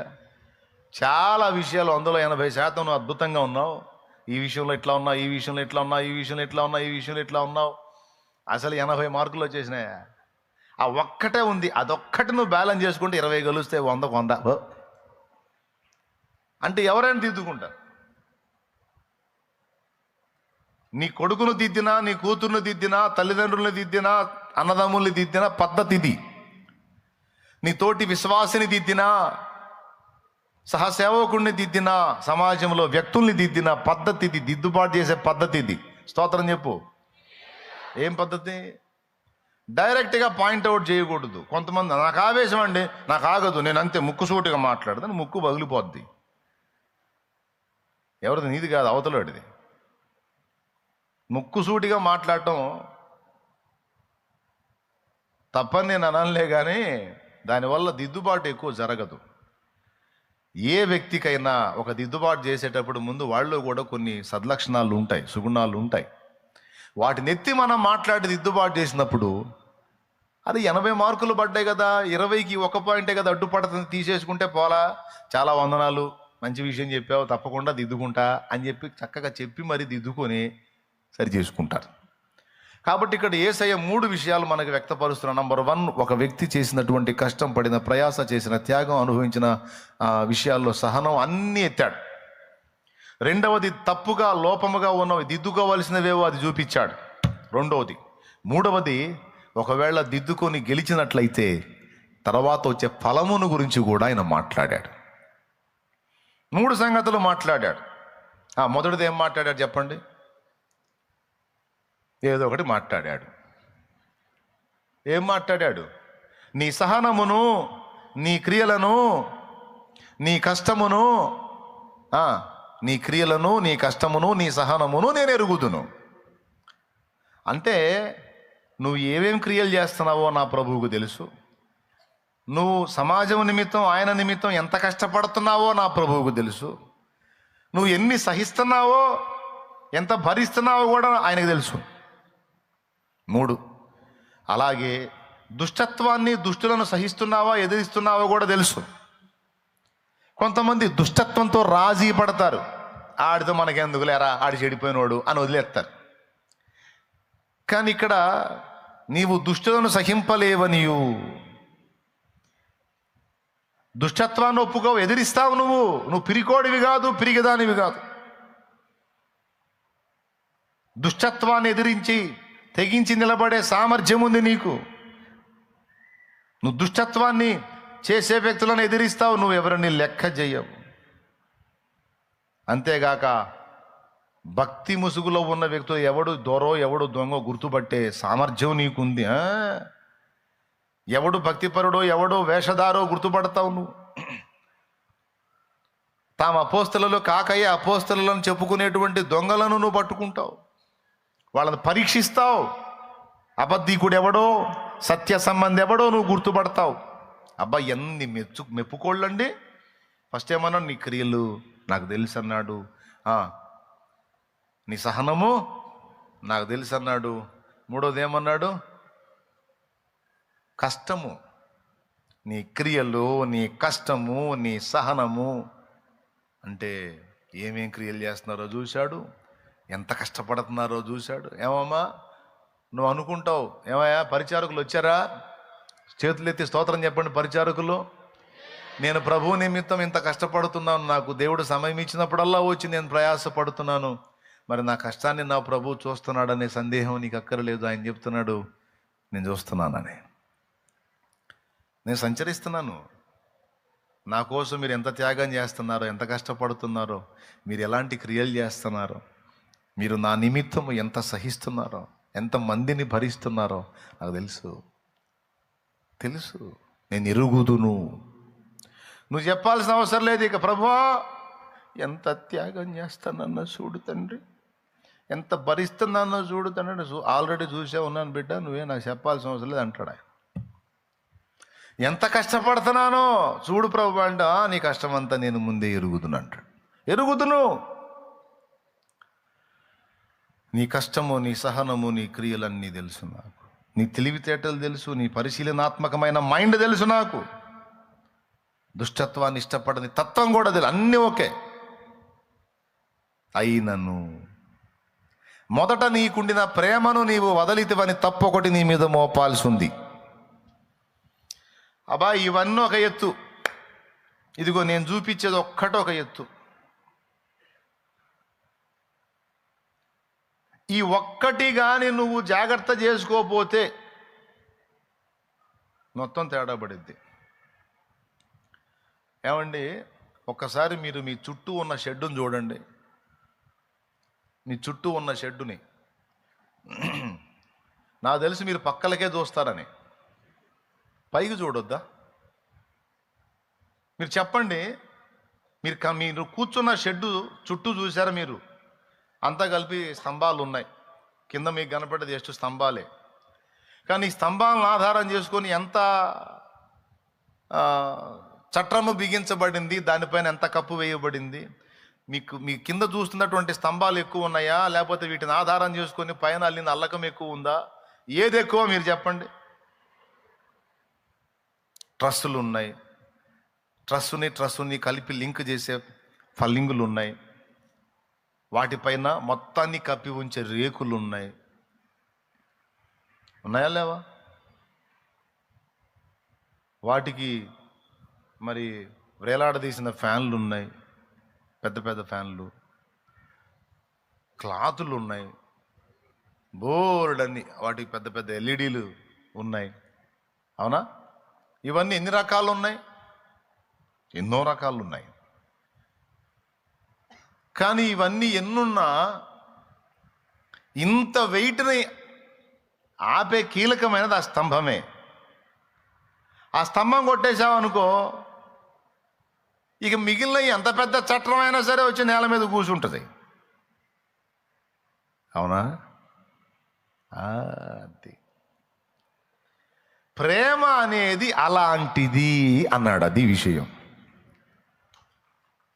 ఓకే, మీరు కొట్టొద్దు, నాకేం అది మీరు చప్పట్లు కొట్టడం ఇంపార్టెంట్ కాదు. మీరు కొంతమంది ఇట్టన ఆగారు, ఏంది ఎవరు కొట్టలేదని. అవసరంలా, పాయింట్ తీసుకోండి చాలు. ఇప్పుడు మీరు చెప్పండి, రేకులు ఎక్కువ స్తంభం ఎక్కువ? స్తంభం ఎక్కువ. ఎంత ఉందండి? ఇంత పెద్ద కప్పును కప్పేసిన రేకులు ఎంత పెద్దవి? అవి ఎక్కువ, రేకులు ఎక్కువ, వాటి కింద ట్రస్సులు ఎక్కువ. ఈ దరి నుంచి ఆ దరికి ఉంటుంది ట్రస్సు. స్తంభం ఎంత ఉంది? ఓ 17 అడుగులో 16 అడుగులో ఉంటుంది, ఏదో ఉంటుంది, అంత ఎత్తు అంతే. ట్రస్ ఎంత ఉంటుంది చూడు, ఈ దరి నుంచి ఆ దరికి. దేవునికి స్తోత్రం. ఇంత పెద్ద వెయిట్, ఇంత ఉంచి కూడా, ఇంత చేసుకొని కూడా, బాగా వినాలి, ఇంత కలిగి ఉండి కూడా ఆ ఆధారమైనది లేకపోతే అది నిలబడనట్టే. బాబు, నువ్వు ఎంత కష్టపడేవాడివైనా, ఎలాంటి సత్క్రియలు చేసినా, ఎంత సహించినా, ఎంత భరించినా, ఎంత దుష్టత్వాన్ని సహించలేకపోయినా, ఎంత చురుకడివైనా, ఎంత పరీక్షించేటువంటి నాలెడ్జ్ కలిగిన వాడివైనా, ప్రేమ లేకపోతే వ్యర్థము. కొండలను పెకలింపగలిగిన పరిపూర్ణ విశ్వాసము గలవాడనైనను, మనుషుల భాషలతో, దేవదూతల భాషలతో నేను మాట్లాడినను, ప్రేమ లేని వాడనైతే మ్రోగెడు కంచును గణగణలాడు తాళమునై ఉందనన్నాడు. అంటే ఒట్టి మోతే కానీ ఫలితం ఉండదర్రా అని చెప్పేశాడు పౌలు 1 కొరింథీ పత్రిక 13వ అధ్యాయం 1వ వచనంలోనే. ప్రియులారా, బాగా వినాలి. అంటే ప్రేమ చాలా కీలకమైంది అనేది ఫస్ట్ విషయం. ఒకసారి అందరూ ఒకరి ముఖాలు ఒకరు చూసుకోండి. మళ్ళీ తెల్లవారుజాము కదా, ఇప్పుడే తెల్లవారుజాము 8 దాటింది. చూసారా ఒకరి ముఖాలు ఒకళ్ళు? చూసారా ముఖాలు? అందరూ సజీవులేనా? స్తోత్రం. అందరూ సజీవులేగా? మేల్కొన్నారా మృతుల్లో నుండి? రైట్, అందరూ సజీవులే. ఈ చెప్పే 2 మాటలు జాగ్రత్తగా వినాలి. 2 ముఖ్యమైన కీలకమైన సంగతులు రేపు ముగిస్తాను అన్నాను. మొట్టమొదటిది ప్రేమ. ఇన్ని చేసినా నీవు మొదటి ప్రేమ వదిలావు. అంటే అసలు ప్రేమ లేదనలా, ప్రేమ ఉంది, కానీ మొదట నీకుండిన ప్రేమ నీవు వదలితివని నీ మీద తప్పు ఒకటి మోపవలసి ఉన్నది. చూడండి అక్కడ, ఇన్ని చేసావు అయినను మొదట నీకుండిన ప్రేమను నీ వదలితివని నేను నీ మీద తప్పు ఒకటి మోపవలసి ఉన్నది. ఆ తర్వాత ఆయన అంటున్నాడు, నువ్వు ఏ స్థితిలో నుండి పడ్డావో అది జ్ఞాపకం చేసుకొని మారు మనసు పొంది ఆ మొదటి క్రియలను చెయ్యి. అట్లు చేసి నీవు మారు మనసు పొందితే సరి, లేని ఎడల నేను నీ యొద్దకు వచ్చి నీ దీపస్తంభమును దాని చోటు నుండి తీసివేతును అన్నాడు. అంటే ఎంత డేంజర్ అండి ఇది! అసలు దీపస్తంభమే తొలగిపోతుంది అన్నాడు. దీపస్తంభం పోయినప్పుడు దీపం ఉంటుందా? ఉండదుగా. అంటే ఆ స్తంభం పోతే షెడ్డు ఉండనట్టు ప్రేమ అనే కీలకమైనది కానీ నాయకుల్లో అయినా సంఘములో అయినా లోపించింది. అది కూడా మొదటి ప్రేమ లోపించింది అంటే టోటల్గా సంఘము, నాయకత్వము దాని ఉనికినే కోల్పోయే ప్రమాదంలో పడిందని అర్థం. దేవునికి స్తోత్రం. కాబట్టి ఇందును బట్టి మనం ఆలోచించవలసిన సంగతి ఏమిటంటే, మనలో అందరం కూడా పరిశీలించవలసిన విషయం ఏంటంటే, దేవుని యందు మనం నిలిపినటువంటి ప్రేమ కావచ్చు, సహోదర ప్రేమ కావచ్చు. సహోదర ప్రేమ కంటే ముందు దేవుని యందలి ప్రేమ అనే దాని మీద దృష్టి పెడదాం. అసలు ఎందుకు దాన్ని అంత కీలకంగా తీసుకున్నాడు దేవుడు? దాని విషయంలో ఎందుకంత తీవ్రంగా స్పందించాడు అనేది ఒక ప్రశ్న. ప్రేమ దేవుంది, ఎంతో కొంత ఉందిగా, నడుస్తుందిగా, పోనీ. అట్లా కుదరదు. ఫస్ట్ లవ్ కావాలి నాకు. మొదట నీకెంత ప్రేమ ఉండిందో నా మీద, ఆ ప్రేమ కావాలి నాకు అంటాడు. మా దగ్గర ఎక్కడ ఏడ్చిది లేవా? నువ్వు మమ్మల్ని ప్రేమించావు ఏమయ్యా, మేము ప్రేమిస్తామనంటాయా? నువ్వు మమ్మల్ని ప్రేమించింది. మా దగ్గర ఏదన్నా మంచి ఉందా?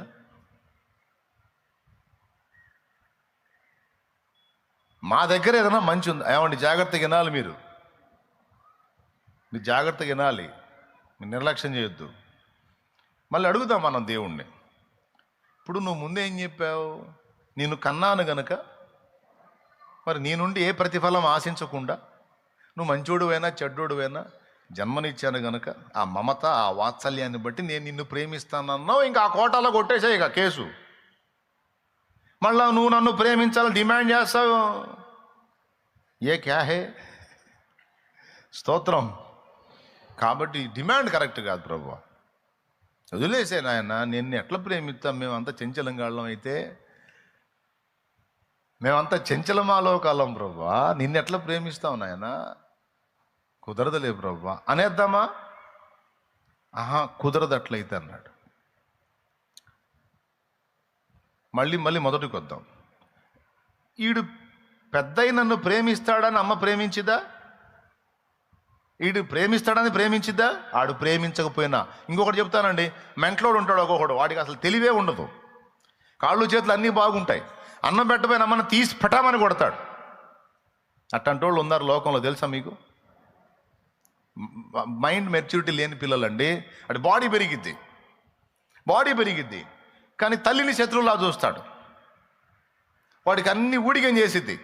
ఒకటి రోడ్లు మొత్తం శుభ్రం చేసిద్ది, అన్నీ చేసిద్ది. వాడికి ఆకలికి ఆహారం పెట్టిద్ది, కోరుకునే వాడు ఏదడిది అది పెట్టిద్ది, అన్ని తింటాడు, బాగా దుఃఖలా తయారవుతాడు. తల్లిని కొడతాడు. వాడి చేతి దెబ్బలు తిని తిని ఆ ముఖం రాటు తెలిపోయిద్ది అమ్మ ముఖం. అయినా సరే ప్రేమించిద్ది.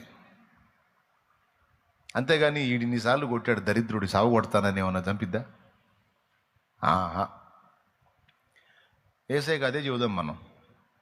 ఏసైకి అదే చెప్దాం, ప్రభువా అమ్మ చూడయ్యా ఎంత నిస్వార్థంగా ప్రేమించొద్దు, అంతకంటే మించిన ప్రేమ నాది అని చెప్తున్నప్పుడు మమ్మల్ని ఆ కోటాలో తీసేవయ్యా. ఇక మా ప్రేమను ఎందుకు ఆశిస్తావు నువ్వు? మా దగ్గర దొరకదులేవయ్యా. అబద్ధాలు ఆడకూడదు చెప్పండి. నేను చెప్పింది ఎంతమందికి అర్థమైంది?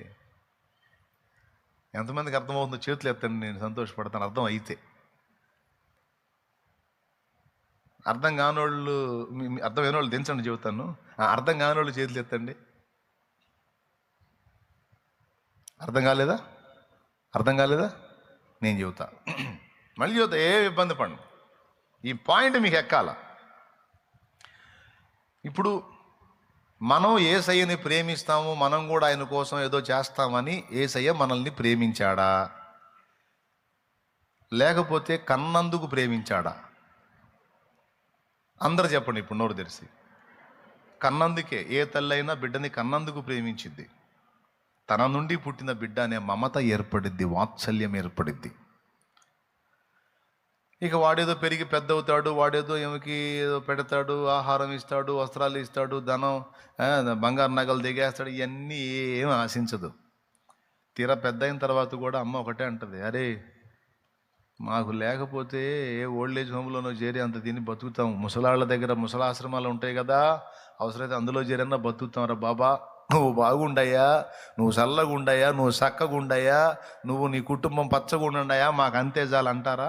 లేకపోతే నువ్వు ఏ వాగులోనన్నా పడు మా గట్ర అంటారా?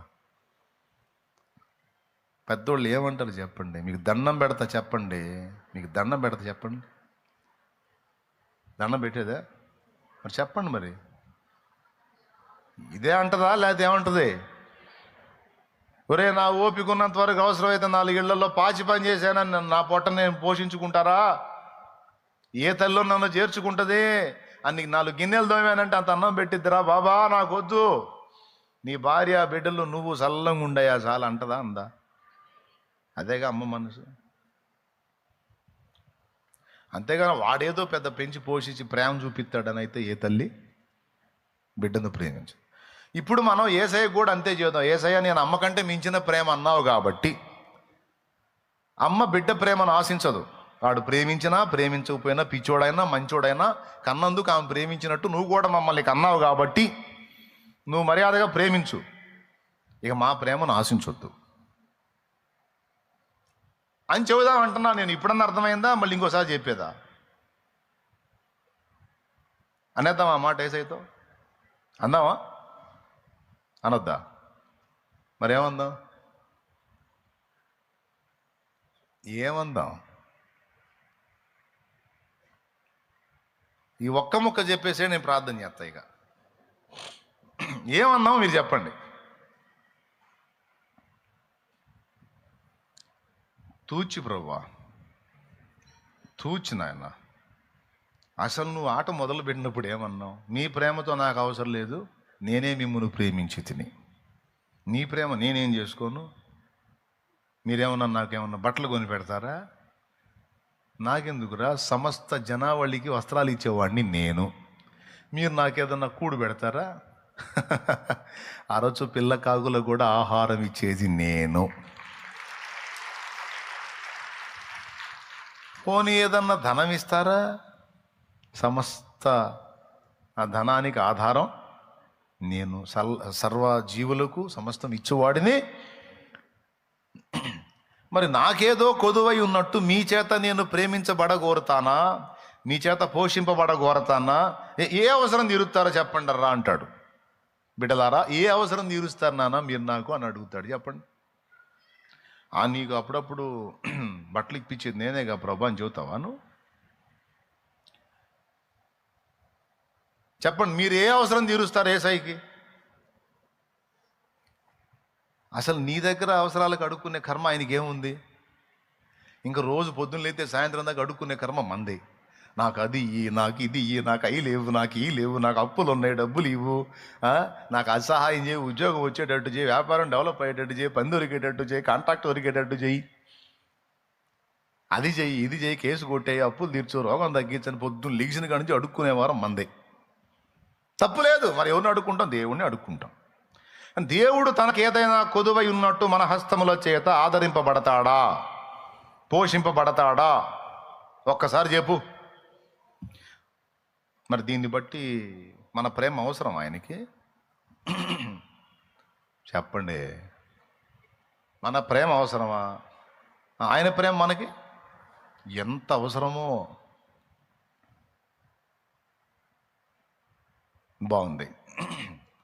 ఇప్పుడు ఒకటి కంక్లూజన్కి వచ్చాం. ఆయన ప్రేమ మనకు అవసరమైంది, కానీ మన ప్రేమ ఆయనకు అవసరం లేదు. ఎందుకంటే మనం ప్రేమ చూపించి ఆయనకి ఏదో అక్కర్లు తీర్చడానికి ఆయనకి ఏమో అక్కర్లు లేవు. సమస్త అక్కర్లు నీకు తీరుస్తున్నాడు తప్ప నువ్వు ఆయన అక్కర తీర్చింది ఏం లేదు. ఏమైనా అమౌంట్ పంపించావు ఆయనకి? పరలోకానికి ఏమైనా పంపించావా? ఒక 10 లక్షలు ప్రభా వేసే అకౌంట్లో వేసా, తీసుకో వాడుకో. పాపం పెద్దోడు ఎన్ని సంవత్సరాల నుంచి కష్టాలు పడతాను, నాయన 1 కోటి రూపాయలు వేసేలా వాడుకోయా, జాగ్రత్తగా వాడుకో, మళ్ళీ పాడు చేసుకోవాకు అని ఏమన్నా ఫోన్ చేస్తావు ఆయనకి? నీ కోటి నేనేం చేసుకుంటారా, నాకు ఇక్కడ ఏం చెల్లిద్ది నీ కోటి అంటే? కాళ్ళే పంపించాలి, పో వాడుకోపో అందామా? కాబట్టి మనకు క్లియర్గా అర్థమైంది, మన ప్రేమతో ఆయనకు అవసరం లేదు. ఆయన ప్రేమ మనకి, మళ్ళీ చెప్పండి, నేను చెప్పింది మొత్తం చెప్పండి. మన ప్రేమతో ఆయనకి, మళ్ళీ చెప్పాలి, ఆయన ప్రేమతో మనకి. మళ్ళీ చెప్పండి ముందు మాట. ఆగక్కడ ఏమన్నా ఇక ఏదో ఒకటి బుక్ చేస్తాడు అనుకోవద్దు. బుక్ చేయడానికి కాదు, మళ్ళీ ఒకసారి నిజే చెప్పిస్తానా. ఏమన్నా మన ప్రేమతో ఆయనకు అవసరం? మళ్ళీ చెప్పండి, మన ప్రేమతో ఆయనకు అవసరం? డౌట్ లేదుగా?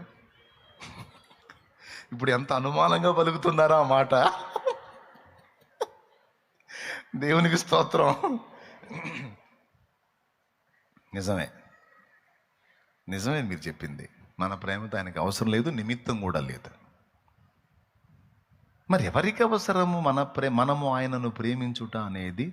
ఆయనకు కాదు, వెరిమొకాలం మనకే అవసరం. అయిపోయింది. ఆయనను ప్రేమించటం అనేది ఆయనకు అవసరం కాదా? కాదు. మరి ఎవరికి అవసరం అంటే మనకే అవసరం.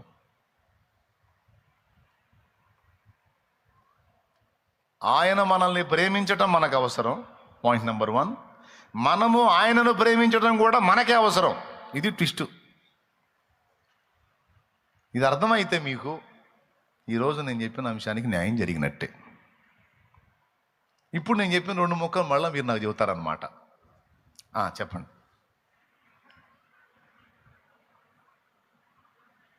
వీళ్ళు అసలు చెప్పట్లా. నువ్వు ప్రేమ అంటున్నావు, కనికరం లేకుండా నువ్వు మాట్లాడుతున్నావు, మమ్మల్ని పెందలాడు వదిలిపెట్టి వెళ్తా ఉన్నట్టు చూస్తున్నారు వీళ్ళు. అంతేనా? కాళ్ళే ఊరగట్ట అన్నలే కానీ మీరు చెప్పండి. ఆయన మనల్ని ప్రేమించటం మనకు అవసరం, మనం ఆయనను ప్రేమించటం కూడా మనకే అవసరం. థ్యాంక్ యూ, మీకు అర్థమైంది. లేకపోతే డేంజర్లో పడేది దేవుడు కాదు. మనం ఆయన్ని ప్రేమించకపోతే డేంజర్లో పడేది దేవుడు కాదు, మనమే. అందుకు చెప్పాడన్నమాట, మొదట నీకుండిన ప్రేమ నువ్వు వదిలినప్పుడు ఏం జరిగిద్దంటే నువ్వే ఎఫెక్ట్ అవుతావు, నువ్వే దెబ్బతింటావు, నువ్వే నష్టపోతావు, నువ్వే చాలా లాస్ అవుతావు. అవన్నీ కోల్పోకుండా నువ్వు భద్రంగా ఉండాలంటే నీకు ఒక్కటే, నేను నిన్ను ప్రేమిస్తున్నాను, అది ఎప్పటికీ ప్రేమిస్తాను, కానీ నువ్వు నన్ను నిరంతరం ప్రేమిస్తూనే ఉండాలి, అది నీకే మంచిది అంటాడు. ఎంత అందమైన, కీలకమైన, ప్రాముఖ్యమైన మాట అండి ఇది. నువ్వు నన్ను ఎప్పటికీ ప్రేమించాలి, అది నీకు మంచిది, లేకపోతే నువ్వే డ్యామేజ్ అవుతావు. ఇదొక్కటి మీకు అర్థమైంది. ఎందుకో చెప్తా.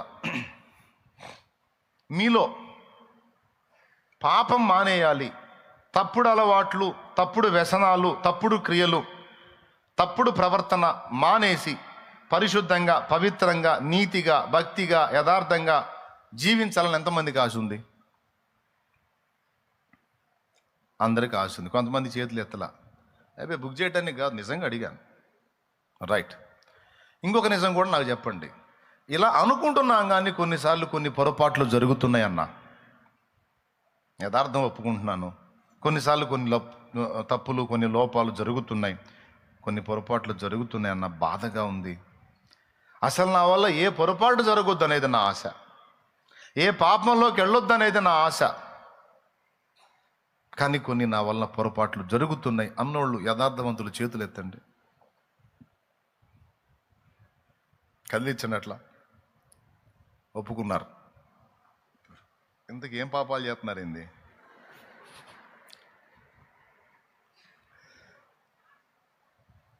ఏదో పాపం, నోటి మాటలో, క్రియలో, చూపులో, తలంపులో, నడక, పడక, ఆలోచన సమస్తంలో ఏదో దోషం అయితే మీరు పట్టుకున్నారు అవి. ఈరోజు మీకు ఒక సూత్రం చెప్తా. వాటిని జయించడానికి మీరు వాటి మీద వ్యక్తిగతంగా యుద్ధం చేస్తే, నేను చెబుతున్నా, మీరైనా నేనైనా వాటిని గెలవలేం. నువ్వు ఎంత పోరాడతావో వాటి మీద అవి అంత ఎక్కువ అవుతాయి. మళ్ళీ చెప్తున్నా, నువ్వు బలహీనతల మీద, పాపం మీద, లోపాల మీద, నీ దోషాల మీద నువ్వు యుద్ధం ప్రకటిస్తావు. ఎందుకంటే నీ పర్సనల్స్ నీకు తెలుసు. నువ్వు ఎక్కడ బెండ్ అవుతున్నావో, ఏడ తేడా పడుతున్నావో, ఏడ దారి తప్పుతున్నావో, ఏడ బుద్ధిహీనంగా అడుగులేస్తున్నావో నీకు తెలుసు. ఎవరి పర్సనల్ లైఫ్ వాళ్ళది. చర్చికి వచ్చినప్పుడు అందరూ అంతా దేవుడే నన్నే, హల్లెలూయా, ప్రభు గొప్పోడు అని అందరూ పరిశుద్ధమైన మాటలు, పరిశుద్ధమైన వస్త్రధారణ, పరిశుద్ధమైన పదజాలం, అంతా పరిశుద్ధమే. కానీ నిజంగా ఇక్కడున్నట్లే బయట జీవితంలో ఉన్నారా?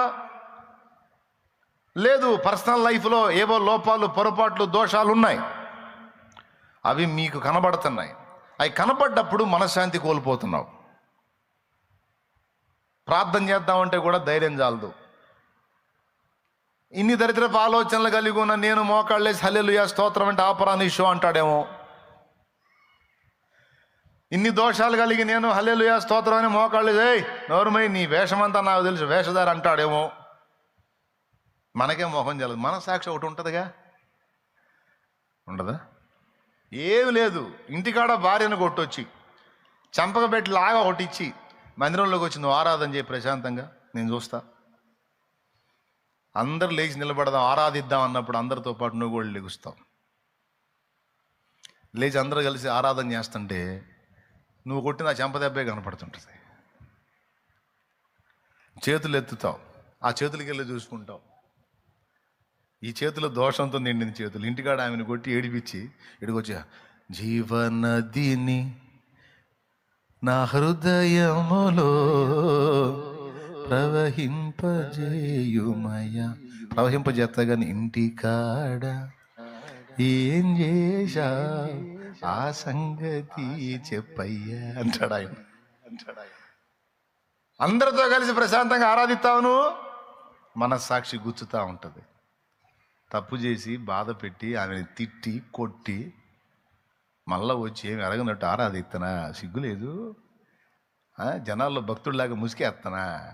నీ వేషధారిని ఎవడికి తెలియదు అనుకుంటున్నా అని నీ మనస్సాక్షి నిన్ను పొడుస్తూ ఉంటుంది. సైతాను కూడా వాడు చేరతాడు పక్కన. ఇక నువ్వు ప్రశాంతంగా ఆరాధించలేవు. అదే ఈ వారంలో ఏ దోషం లేదు, ఏ తప్పు లేదు, ఏ పొరపాటు లేదు, పర్ఫెక్ట్గా ఉన్నావు. అస్సలు ఉరికెత్తుకుంటూ వస్తావు. వచ్చి అసలు ఇక రెడీ అవుతావు ఆరాధనకి. ఆరాధన అన్నప్పుడు ఇక ఆరాధన మైమరచి ఆరాధిస్తావు. దోషము లేదు అనుకున్నప్పుడేమో మైమరచి ఆరాధిస్తావు, దోషం ఉందన్నప్పుడేమో దొంగకు మొహం నలుపు అన్నట్టు చేస్తావు. నిజమా కాదా? అప్పుడు కొద్ది రోజులు చూసి నీకే చిరాకు పుట్టిద్ది. ఏంది ఇది? లాభం లేదు. ఇక నేను ఎంత కోపం వచ్చినా సరే ఆ అమ్మాయిని కొట్టకూడదు అనుకొని యుద్ధం ప్రకటిస్తావు అనమాట. ఏ కోపమా, నిన్ను కంట్రోల్ చేస్తా, నీ మీద యుద్ధం ప్రకటిస్తున్నా. నువ్వు ఇక నాకు ఎంత వచ్చినా సరే నేను అదుపు చేసుకుంటా తప్ప చేయి చేసుకోను అంటావు. అదే రోజు సాయంత్రం మళ్ళీ కొడతావు. ఎందుకంటే ఆ మనిషి అదే రోజు నీకు ముహూర్తం పెట్టింది, మళ్ళీ ఏదో కదిలి ఇచ్చింది, రెచ్చగొట్టింది, ఇక నీకు ఆగదు, కొడతావు.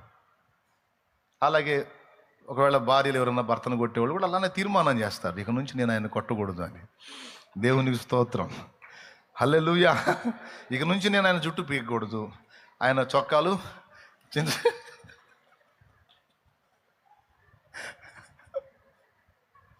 ఇప్పటికే కుట్టించుకోలేక వస్తున్నాడు నేను చించిన చొక్కాలని. కాబట్టి ఇక నేను అట్లా చేయకూడదు, నువ్వు కూడా తీర్మానం చేస్తావు. అదే రోజు సాయంత్రం రెచ్చగొడతాడు. అంతకుముందు నువ్వు లాగితే జస్ట్ గుండెలు ఊడితాయి, ఈసారి లాగితే చొక్కా కూడా బద్దలు పర్ర అని చెప్పి అయిపోయిన తర్వాత మళ్ళీ కూర్చొని ఆలోచిస్తావు. పొద్దునే కదా తీర్మానం చేశాను ఇంకోసారి ఆయన కొట్టకూడదని, మళ్ళీ ఏంటి ఇట్లా చేశాను, అసలు ఏమవుతుంది నాకు బే అని ఎంత విరక్తిలోకి వెళ్తారంటే చాలా వేదన పడతారు. మళ్ళా తీర్మానం చేస్తాం, మళ్ళా ఎదురైద్ది, మళ్ళా తీర్మానం చేస్తాం, మళ్ళా ఎదురైద్ది, మళ్ళా తీర్మానం చేస్తాం, మళ్ళీ ఈ తంతే జరుగుతుంది. ఇప్పటికి ఇది పెద్ద సమస్య మనకి. ఇది వదిలిపెట్టడం దరిద్రంలాగా ఉంది. మనకి ఏ తప్పు లేకుండా పవిత్రంగా బతకటం అనేది ఒక అందని ద్రాక్ష పండులాగా ఉంది. అసలు ఈ జీవితం మొత్తం గడిపినా అది సాధ్యమైద్దా? అది సాధ్యమైద్దా? ఏమోనబ్బా. ఒకటి ప్యాక్ చేసేసరికి ఇంకో చోట ఓపెన్, కోపాన్ని కంట్రోల్ చేసుకుంటే ఇంకో పాపం మేలుకుంటుంది. సరే, దాని మీద యుద్ధం ప్రకటిస్తే ఇంకొకటి మేలుకుంటుంది, దాని మీద యుద్ధం ప్రకటిస్తే ఇంకొకటి అసలు నా నుంచి వచ్చేదంతా దరిద్రమేనా? మంచిదేం ఉండదా? ఎవరి మనస్సాక్షికి వాళ్ళకి ఈ ప్రశ్న ఉందా లేదా? ఉంటే చేతులు ఎత్తండి. ఖచ్చితంగా ఉంది. అది నాకుంటుంది, మీకుంటుంది. ఇప్పుడు మీకు పాపం మీద యుద్ధం ప్రకటించి మీరు వ్యక్తిగతంగా దాంతో పోరాడితే జయము రాదు. ఎంతన్నా కష్టపడు, నీ వల్ల కాదు. నువ్వు పోరాడే కొద్ది ఎక్కువ అవుతుంటాయి. మరి ఎట్లా దీని నుంచి విడుదల ఎట్లా, దాని మీద జయం ఎట్లా అంటే, ఆయన చెప్పినటువంటి సింపుల్ చిట్కా ఏంటంటే, అసలు నువ్వు దానికి వెళ్ళి చూడొద్దు. నేను ఇది చేస్తున్నా, అది చేస్తున్నా, ఇలా ఉంటున్నా, అలా ఉంటున్నా, ఇక నేను దాని మీద యుద్ధం ప్రకటించాలి, ఇక నేను దీక్ష పోనాలి, నేను ఇక నుంచి బిగుసుకొని ఉండాలని ఈ ఆలోచన తీసేవయా. అవి తీసేస్తే ఎట్టాయా? తీసేసి అలాంటి మీద దృష్టి తీసేసి నా మీద పెట్టు, నన్ను ప్రేమించు, నన్ను ప్రేమించు, నా గురించి ఆలోచించు, నా గురించి తలంచు, నా గురించి యోచించు, నా గురించి నడు. నా ప్రపంచంలోనికి రా, నా ప్రేమ ప్రపంచంలోనికి రా నీ ప్రేమతో. ఎప్పుడైతే నీవు నన్ను ప్రేమిస్తావో అప్పుడు నీకు ఆజ్ఞ గైకొనే శక్తి వచ్చిద్ది. అది దేవునికి స్తోత్రం కలుగును గాక. అది రహస్యం. నువ్వు ఎప్పుడైతే నన్ను ప్రేమిస్తావో నీకు తెలియకుండానే నా ఆజ్ఞలను నెరవేర్చే శక్తి నీకు వచ్చేస్తుంది. అది యోహాను సువార్త 14:15 యేసయ్య చెప్పిన మాట. నన్ను ప్రేమించిన ఎడల నా ఆజ్ఞలను గైకొందురు అన్నాడు. చూడు ఒక్కసారి. మీరు నన్ను ప్రేమించిన ఎడల నా ఆజ్ఞలను గైకొందురు. ఇప్పుడు మనందరి ఆశ ఏంది? ఆయన ఆజ్ఞలు గైకొనాలి, ఆయన ఆజ్ఞలు గైకొనాలి.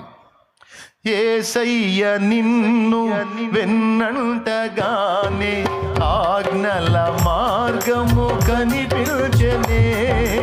యేసయ్య నిన్ను వెన్నంటగానే ఆజ్ఞల మార్గము కనిపించెనే. నీవు నన్ను నడిపించగలవు, నేను నడవవలసిన త్రోవలో. నీవు నన్ను నడిపించగలవు, నేను నడువవలసిన త్రోవలో.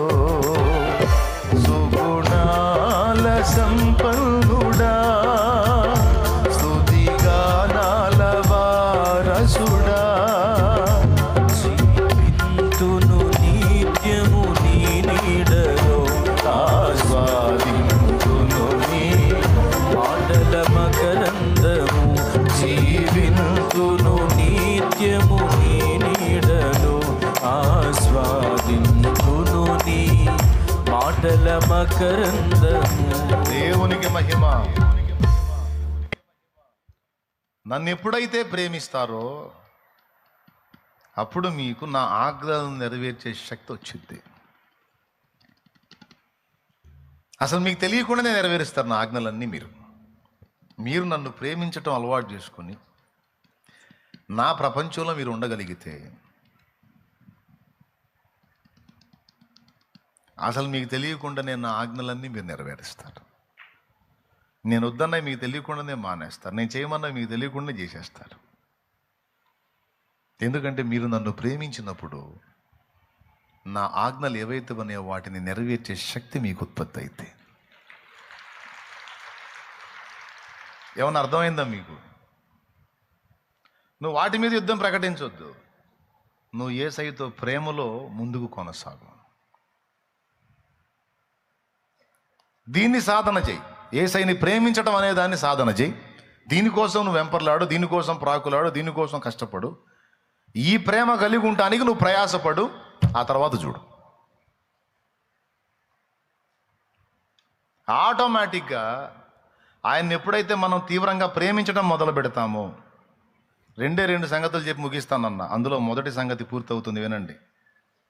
రెండో సంగతి ఇంకా సింపుల్, అదంతా నిమిషాల్లో అయిపోయింది. మొదటి సంగతి పూర్తవుతుంది. వాటి మీద యుద్ధాలు ప్రకటించకుండా, నీ వ్యసనాల మీద, బలహీనతల మీద నువ్వేదో పెద్ద పోరాడి జయించడానికి ట్రై చేయకుండా నువ్వు యేసయ్యని ప్రేమించు. నీకు ఈజీగా అర్థమయ్యేటట్టు చెప్తా. ఇంటికాడ ఉన్నావు అనుకో, సాయంత్రానికి మందుబాబులు వస్తారు. ఇంటికాడ వాళ్ళకి అందుబాటులో ఉంటాయి. నీ దగ్గర డబ్బులు లేకపోతే వాళ్ళు అవసరమైతే డబ్బులు పెట్టుకొని తీసుకెళ్తారు. అదొక ఆప్యాయత. తాగుబోతు అనురాగం అది.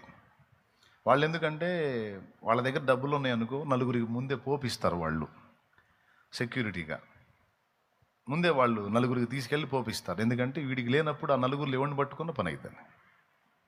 అసలు వాళ్ళ సెక్యూరిటీ, వాళ్ళ భద్రత, వాళ్ళ ఐడియాలజీ, అమ్మ బాబోయ్, అసలు ఎంత గ్రేట్ అంటే వాళ్ళు నిజంగా ముందే సెక్యూరిటీ చేసుకుంటారు. నలుగురికి దాపుతాడు, ఒక్కడ దాగడు. తర్వాత వీనికి డబ్బులు లేనప్పుడు ఎవడు కూడా ఫోన్ చేస్తాడు, డబ్బులు లేవు ఏమన్నా లేదా, రా ఇవాళ నేను వేపిస్తారా. అట్లా 4 రోజులు లేకపోయినా సరే నలుగురి దగ్గర 4 సార్లు తాగుతాడు. ఎందుకంటే ముందే వాళ్ళకి పంపించున్నాడు కాబట్టి. అట్లాగా ఈ డ్రింక్ మాస్టర్, నువ్వు ఇంటికాడ ఉన్నావు అనుకో, డ్రింక్ మాస్టర్లు నీ దగ్గరకు వస్తారు. అలా కాకుండా నువ్వు ప్రభువుని ప్రేమిస్తావు కాబట్టి మందిరానికి వస్తావు. ఖాళీ దొరికింది, నువ్వు ఇంటికాడ ఉండవు, ఆ ప్రార్థన తోటలోకో ఇమ్మంది. ఎందుకంటే నువ్వు దేవుడిని లవ్ చేస్తున్నావు, నువ్వు దేవుడితో ప్రేమలో పడ్డావు. నీకు అందరికంటే అన్నిటికంటే దేవుడితో గడపాలనే ఆశ ఎక్కువైపోయింది. అప్పుడు నువ్వు ఇంటికాడ ఉండబుద్ధి కాదు నీకు. అప్పుడు నువ్వేం చేస్తావు? దేవుణ్ణి ప్రేమించి మందిరానికో ప్రార్థనా తోటకో నువ్వు వెళ్ళిపోతావు. అప్పుడు డ్రింక్ మాస్టర్ వచ్చి ఇంటికాడ దేవుడు ఆడితే నువ్వు కనపడవు. హాయిగా ప్రార్థనలో గడుపుతావు. వాడు వస్తాడు, 2-3 సార్లు రెక్కి నిర్వహిస్తాడు, నువ్వేమో దొరుకుతావేమో అని. ఎక్కడెక్కడ ఏ బజార్లో ఉంటావు, ఎవడి దగ్గర ఉంటావు తిరుగుతాడు, ఎక్కడా దొరకవు. వాడి దగ్గోళ్ళు ఏమో తీసుకుని పోయి వాడు తాగటానికి వెళ్ళిపోతాడు. నువ్వు ఉంటే కదా నిన్ను అందుకొని పోవటానికి. కానీ దేవుని అందలి ప్రేమ నిన్ను అక్కడి నుంచి తీసుకొచ్చి ఆయన సన్నిధిలో ఉండేటట్టు చేసింది. ఇప్పుడు అక్కడ ఏం జరిగింది? ఒకవేళ ఇంటికాడ ఉన్నట్టయితే నువ్వు ఆ పాపం చేసే ఛాన్స్ ఉంది, తాగే ఛాన్స్ ఉంది, తాగి మళ్ళీ ఇంటి మొత్తం నరకం చూపించే ఛాన్స్ ఉంది అక్కడ ఉంటే. కానీ నీలో దేవుని ప్రేమ, దేవుని అందలి ప్రేమ నిన్ను ఆకర్షించింది, ఈ మందిరానికో లేకపోతే తోటకో.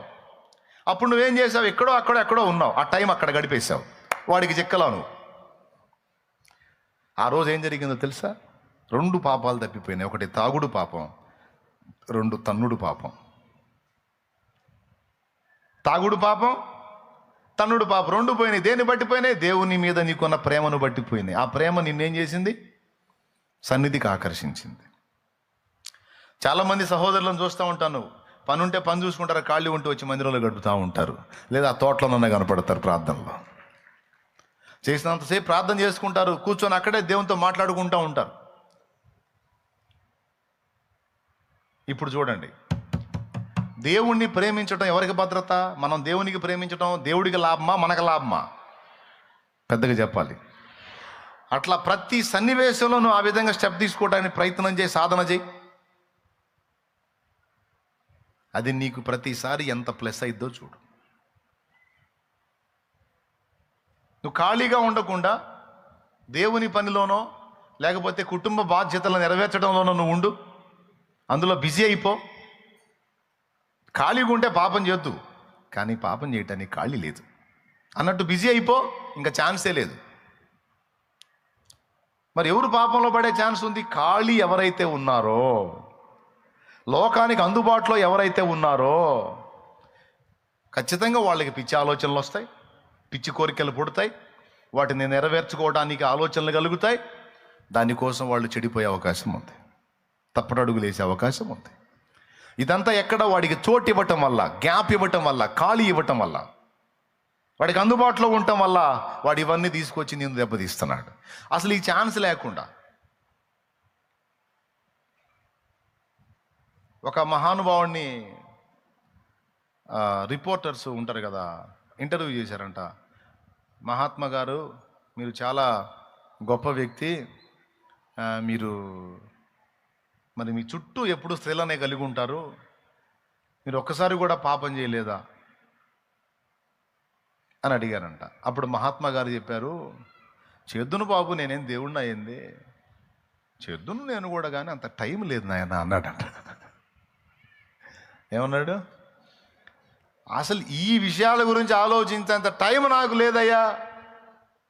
నాకు దేశానికి ఎట్లా మేలు చేయాలా, ప్రజలకు ఎట్లా చేయాలా, ప్రజలు ఎలా కాపాడాలా, ఈ తలంపులోనే నిండిపోయింది. ఇక నా చుట్టూ ఎంతమంది ఉన్నా వాళ్ళ గురించి నా ఆలోచన కాదు, కానీ నాకు నా మైండ్ అంతా ఈ కార్యక్రమాల మీద ఉంది, బిజీ. నెక్స్ట్ ఇంకేంటి, నెక్స్ట్ ఏంటి అన్న దాని మీద నేను బిజీ అయిపోయాను. ఏమో ఖాళీగా ఉంటే నేనేం చేయకపోవడానికి దేవుణ్ణి కాదు, చేద్దును, కానీ అంత టైం లేదన్నాడు. భలే సూత్రం. ఏసై చెప్పేది కూడా అదే. అపవాదికి చోటు ఇయ్యకుండా ఏం చేయాలా? మరి దేవునికి అందుబాటులోకి వెళ్ళాడు. ఆ మాట చెప్పాడు, దేవునికి లోబడి ఉండండి, అపవాదిని ఎదిరించండి, అప్పుడు వాడు మీ యొద్ద నుండి పారిపోవును. అట్లా నువ్వు దేవుని వైపుకు ఆకర్షింపబడతా ఉండు. మన మొదటి భక్తిలో ఇది ఉండింది. మొట్టమొదటిసారి మనం ప్రభువుని తెలుసుకున్నప్పుడు, తొలుత మనం ప్రభువుని కలుసుకున్నప్పుడు, ఇది మన భక్తి ఇప్పుడు పాతబడిందిలే, ఇప్పుడు కొంచెం పాతబడిందిలే. కొత్తగా మనం యేసయ్యని తెలుసుకున్నప్పుడు ఫస్ట్ లవ్ ఎట్లుండింది అసలు? కూసున్నాయనే, లేచినాయనే, నిద్రపోయినాయనే, కదిలితే మోకాళ్ళు, మెదిలితే మోకాళ్ళు, కదిలితే మందిరం, మెదిలితే మందిరం, కదిలితే బైబులు, మెదిలితే బైబులు, దొరికినోడికి సువార్త, కనిపిస్తే కాల్చివేత. స్తోత్రం. అవునా?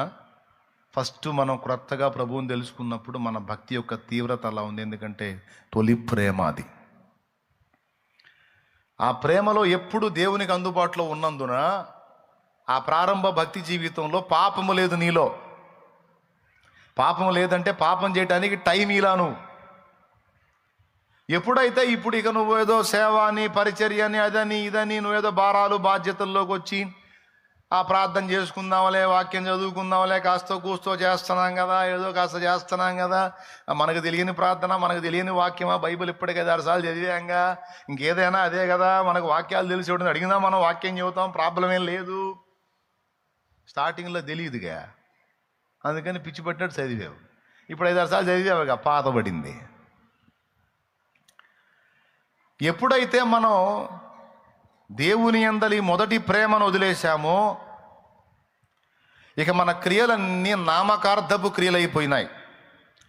మన క్రియలు, మన భక్తి అంతా కూడా ఆచారానికి పరిమితం అయిపోయింది. అందుకే దేవుడు ఏం మాట్లాడుతున్నాడంటే, ఈ నామకార్థం, ఆచారం ఏం చేసింది? మనలో మళ్ళా పాపాన్ని మొలిపించింది. అబద్ధాలు ఆడకుండా చెప్పండి, ఒక్కటి అడుగుతా మిమ్మల్ని. యేసునందు నూతనంగా నువ్వు భక్తిని మొదలుపెట్టినప్పుడు ఆ ప్రారంభ దినాల్లో నువ్వు పాపం చేశావా? కనీసం నోటితోనైనా నువ్వు పాపం చేశావా? నోరు జారావా? ఎక్కడన్నా అపవిత్ర క్రియలు చేశావా? చేయలా. మనుషులు దొరికితే సువార్త చెప్తావు, తేడాగాడికి కూడా సువార్త చెప్పి వాడి మైండ్ మార్చావు. తేడాగా వచ్చిన స్త్రీకి కూడా నువ్వు సువార్త చెప్పి ఆమె మైండ్ మార్చావు, తీసుకొచ్చి బాప్తిసం ఇప్పించావు. నీ మీద దురుద్దేశంతో వచ్చిన ఆమె దగ్గర కూడా ఆమెకు కూడా నువ్వు దేవుని మాటలే చెప్పావు. ఎందుకంటే నీ మనసంతా ఆయన మీద ప్రేమతో నిండిపోయింది. ఇక నీకు ఆయన తప్ప ఇంకొకళ్ళు కనపడలా. ఆయన మీద ప్రేమ ప్రేమ ప్రేమ ప్రేమ. ఆ ప్రేమ నిన్ను పాపానికి దూరంగా దేవునికి దగ్గరగా ఉంచింది. అదే తొలి ప్రేమ, మొదటి ప్రేమ. ఓకేనా? అప్పుడు పాపం జరగల. కానీ ఇప్పుడు ఇందాక చెయ్యెత్తావు, దొరికావు, ఇప్పుడు కూడా చేయట్లేదన్నా అని షో చేయవాకు. ముందే మీ చేత సంతకం పెట్టించా, దేవునికి స్తోత్రం. ఏమని పెట్టించా? తేడా పడతున్నావని పెట్టారుగా. ఎందుకు పడుతున్నావు?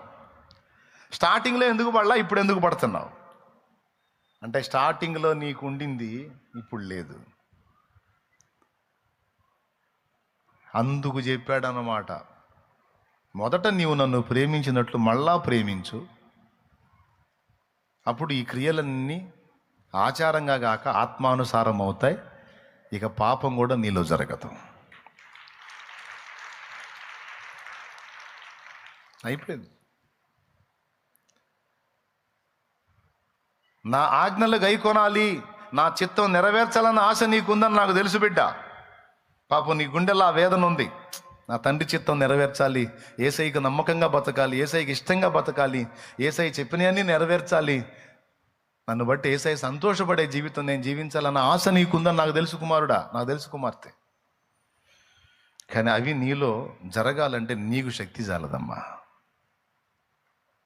మరి ఎట్లా నాయన అంటే, నన్ను ప్రేమించు, నన్ను ప్రేమించు వారిని ఆస్తికర్తలుగా చేతును, వారు ఇక అన్ని విషయములలో సమృద్ధి గలవారుగా ఉంటారు, ఆత్మలో కూడా సమృద్ధిగా ఉంటారు, అభిషేకంలో కూడా సమృద్ధిగా ఉంటారు. నన్ను ప్రేమించు వారిని ఏమన్నాడు? ఆస్తికర్తలనుగా చేతునన్నాడు. మనకు దేవుడు అనుగ్రహించిన ఆస్తిలో పరిశుద్ధాత్మ కంటే గొప్ప ఆస్తి లేదు. ఎవరికంటే గొప్ప ఆస్తి లేదు? పరిశుద్ధాత్మ కంటే మించిన ఆస్తి లేదు. అందుకే ఎలీషా అన్నాడు, నీ మీద ఉన్న ఆత్మలో 2 పాళ్ళు నా మీదకి వచ్చినట్లు నాకు దయచేయమన్నాడు. మోషేని దేవుడు ఐగుప్తుకు పంపించినప్పుడు డబ్బులు అయ్యి ఇచ్చి పంపిలా, ఆత్మనిచ్చి పంపించాడు. ఆత్మనిచ్చే చేతి కర్రతో పోయాడండి మోషే ఐగుప్తుకి. పైసలు తీసుకొని పోలా, పైసలు కట్టి మొత్తాన్ని వదిలిపించుకొని రావడానికి చేతి కర్రతో వెళ్ళాడు. చేతి కర్రతోనే వెళ్ళి గొర్రెలు దొలకొచ్చాడు, మొత్తాన్ని దొలకొచ్చాడు తోడేళ్ల చేతుల్లో నుంచి. ఎలా సాధ్యం? ఆత్మ. మోషే ఒక్కడి మీద ఉన్న ఆత్మను ఒక పాలు పంచితే 70 మంది మీదకి వచ్చింది. అంటే అంతమంది మీద ఉన్న ఆత్మ ఒక్కడి మీదనే ఉండింది. తన ఆత్మనిచ్చి పంపించాడు. శత్రువు గుండెల్లో నిద్రపోయి వాళ్ళందరినీ బయటికి తీసుకొని వచ్చాడు మోషే. దేవుని ప్రజలందరినీ దారి మళ్ళించిన, యెజబేలును ఎదిరించిన ఏలియా అభిషేకం. దేవుని ప్రజలందరినీ దారి మళ్ళించిన, యెజబేలును ఎదిరించిన ఏలియా అభిషేకం. ఐగుప్తు రాజును గడగడ వణికించి,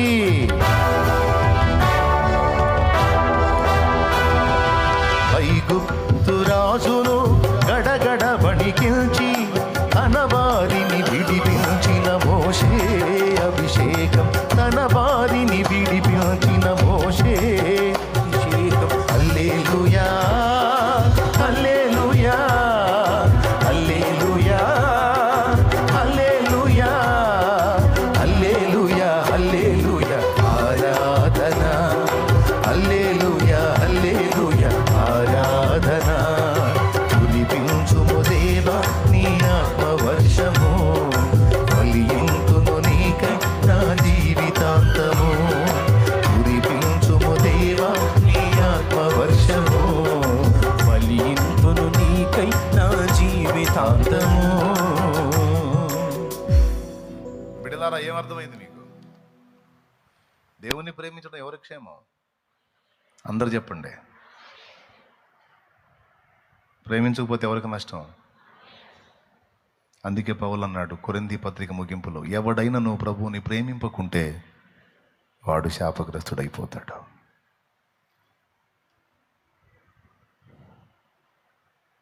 ఉంది, చూస్తారా?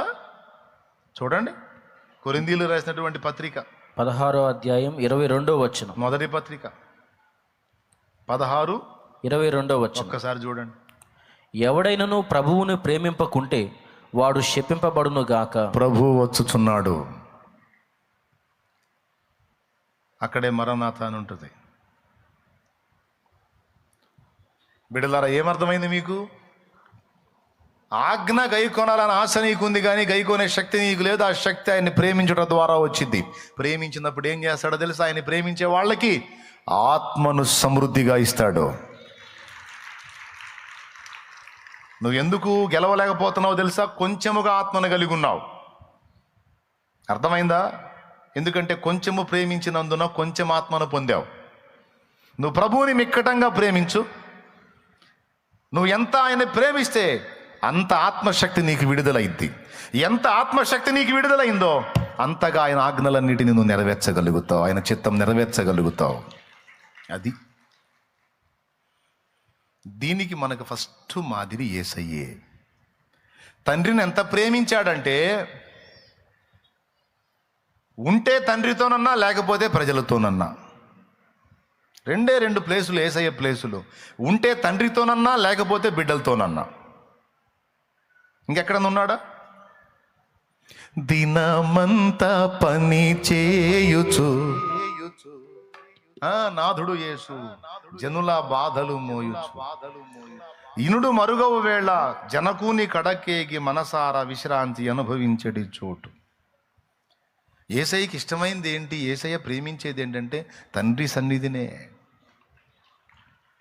పరలోక తండ్రి సన్నిధిని. ఏ కొంచెం ఖాళీ దొరికితే అరణ్యమునకు పోయి ఆయన ఏకాంతముగా ఉండెను. ఏకాంతంగా ఉండిందంటే అక్కడ ఎవరు ఉన్నారు తెలుసా? తండ్రి. ఒకప్పుడు ఆయన కొండకు ఒంటరిగా పోయి ప్రార్థించుట ఎందు రాత్రంతా గడిపిన అక్కడ ఎవరున్నారు? తండ్రి. ఏ కొంచెం అవకాశం దొరికినా వెళ్ళి ఆయనతో గడపాలి, ఆయనతో గడపాలి, ఆయనతో గడపాలి, ఆయనతో.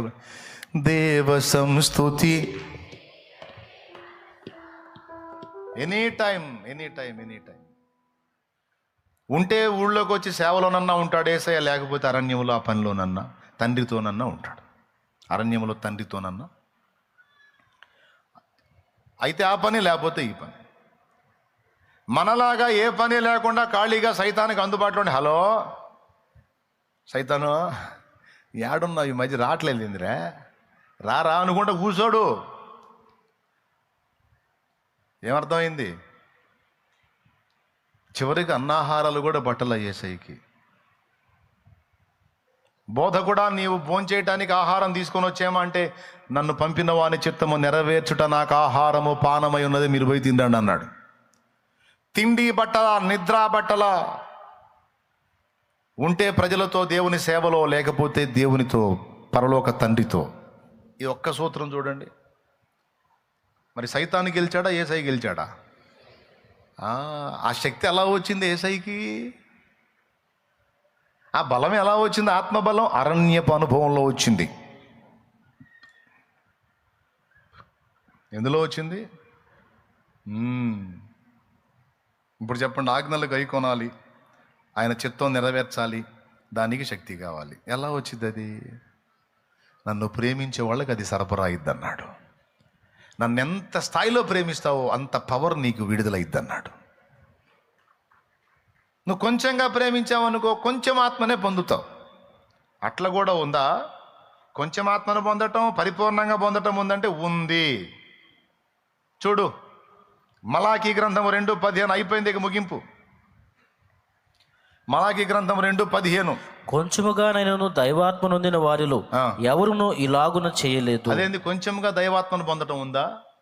ఇప్పుడు మనలో చాలా మంది పొందింది అదే కొంచెం. అసలు ఆత్మ లేనోళ్ళు కాదు, మళ్ళీ అసలు ఆత్మ లేనోళ్ళు కాదు. అసలు ఆత్మ లేనోళ్ళు అయితే ఏడుండరు, బజార్లు అమ్ముడు ఉంటారు, రోడ్లు అమ్ముడు ఉంటారు.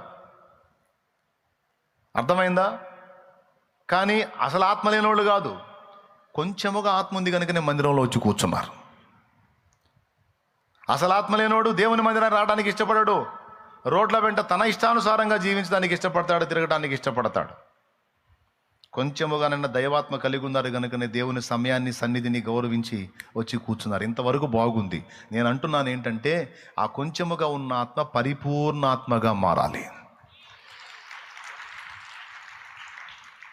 మరి పరిపూర్ణంగా ఆత్మ పూర్ణులవటం అనేది ఉంది. ఎఫెసీ పత్రిక 5వ అధ్యాయము 17వ వచనం. మద్యముతో మత్తులై ఉండడు 19వ వచనం. దానిలో దుర్వ్యాపారము గలదు, అయితే ఆత్మ పూర్ణులై ఉండండి. 18 మరియు మద్యముతో మత్తులై ఉండకూడి దానిలో దుర్వ్యాపారము గలదు, అయితే ఆత్మ పూర్ణులై ఉండండి. అంటే కొంచెముగా ఆత్మను పొందటం ఉంది, పరిపూర్ణంగా ఆత్మను పొందటం ఉంది. అపోస్తలులు కానీ యేసయ్య కానీ చేసిన పని అదే. ఉంటే దేవుని పనిలో ఊళ్ళో, లేకపోతే దేవునితో అరణ్యములో. అలా దేవుణ్ణి ప్రేమించి ఎక్కువ దేవునికి అందుబాటులోకి వెళ్ళటం వల్ల వాళ్ళు ఏ స్థాయిలో ప్రేమించారు ఆ స్థాయిలో ఆత్మతో నింపబడ్డారు. అందుకే పాపమును జయించగలిగారు, శక్తివంతమైన కార్యాలు నెరవేర్చగలిగారు. ఎంతో మందికి దీవెనకరంగా నాట నుంచి నేటి వరకు వాళ్ళు వర్ధిల్లుతున్నారు. అయిపోయిందండి అది. ప్రేమించటం మనకే లాభం అని చెప్పాను, ప్రేమించటం వల్ల ప్రయోజనం ఏంటో కూడా చెప్పారు. రెండు సంగతులు అన్నానుగా, అయిపోయింది. చెప్పండి, ప్రేమించడం వల్ల ఎవరికి లాభం? ఎవరిని ప్రేమించడం వల్ల? అన్న చెప్పాడు ప్రేమించమని, మళ్ళీ ఇంకొక ప్రేమకు పోయారు. దేవుణ్ణి ప్రేమించటం, యేసయ్యని ప్రేమించటం మనకే లాభం. ఎలా లాభం అవుతుందంటే, నంబర్ 1, పాపమును జయించే శక్తి నీకు కలుగుతుంది. ఎందుకంటే ఆయన ప్రేమించే వాళ్ళకి ఆజ్ఞలు గైకొనే శక్తి ఉంటుంది. ఒకటి. ప్రేమించని వాడు శాపగ్రస్తుడు, అంటే ప్రేమించిన వాడు ఆశీర్వదించబడిన వాడని అర్థం. ఆయన్ని ప్రేమించడం ద్వారా ఆశీర్వాదం కలుగుతుంది. 3వది, ఆయన్ని ప్రేమించిన వాళ్ళు ఆస్తికర్తలు అవుతారు. నేను చెబుతున్నా, భౌతికంగా దీవించబడతారు, ఆత్మీయంగా కూడా దీవించబడతారు. ఆత్మీయంగా పరిశుద్ధాత్మతో సమృద్ధిగా నింపబడతారు, భౌతికంగా కూడా 10 మందికి అన్నం పెట్టేవాళ్ళుగా తయారవుతారు.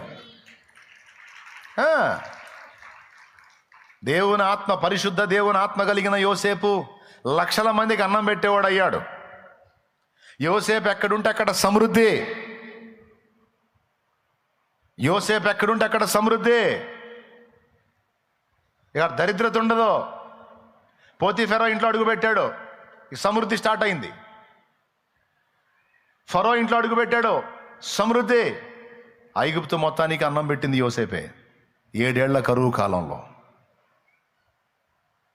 చెప్తున్నాను కదా, దేవుణ్ణి ప్రేమించే వాళ్ళు ఆస్తికర్తలు, దేవుణ్ణి ప్రేమించే వాళ్ళు ఆశీర్వదించబడిన వారు, దేవుణ్ణి ప్రేమించే వాళ్ళు ఆత్మపూర్ణులవుతారు. 3, ఇంట్రెస్ట్ ఉంటే రాసుకో, గ్రాస్పింగ్ పవర్, గ్రాహ్యపు శక్తి, గ్రహణ శక్తి ఉంటే గుర్తుపెట్టుకో. ఇక ప్రేమించే వాళ్ళకి ఎన్ని లాభాలు ఉన్నాయి. ఇక దేవుని ప్రేమించే వాళ్ళ కోసం దాచిపెట్టే పని భక్తిహీనులకు అప్పచెప్తాడు. వాళ్ళు కష్టపడి దాచిపెట్టి తేనెటీగలు కానీ తేనెను సమకూర్చి మనకు అప్పచెప్పినట్టు భక్తిహీనులు సమకూర్చి మనకు అందించేటట్టు చేస్తాడు. ప్రసంగ గ్రంథంలో ఇంటికి పోయి చదువుకోండి.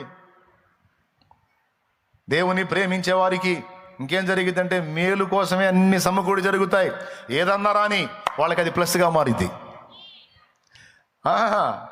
ఏదన్నా రాని, ఎంత కీడన్నా రాని, తిరిగి చూస్తే దేవుని ప్రేమించే వాళ్ళకి అది ప్లస్గా మారిపోయి ఉంటుంది.